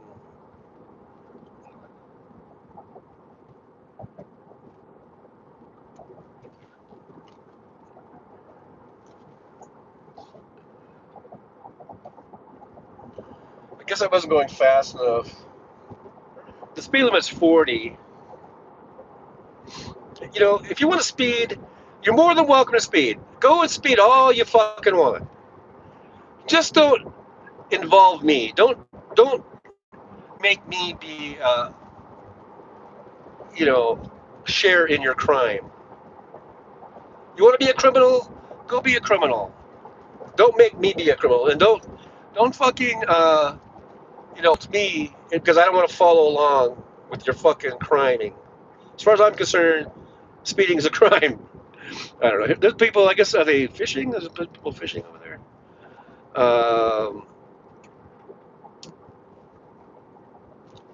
See, it's 40-mile-an-hour speed limit. So fuck you, asshole. I'm talking about the guy who was honking at me, not anyone in the chat.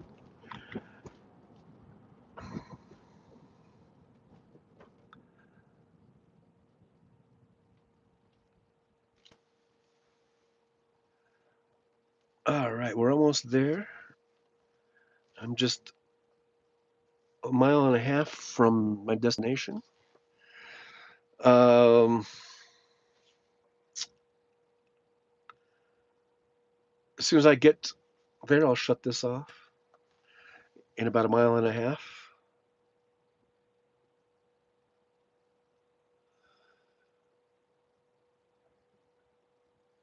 Here we are, a very nice sunny day in Big Bear, California. I believe it's about 48 degrees.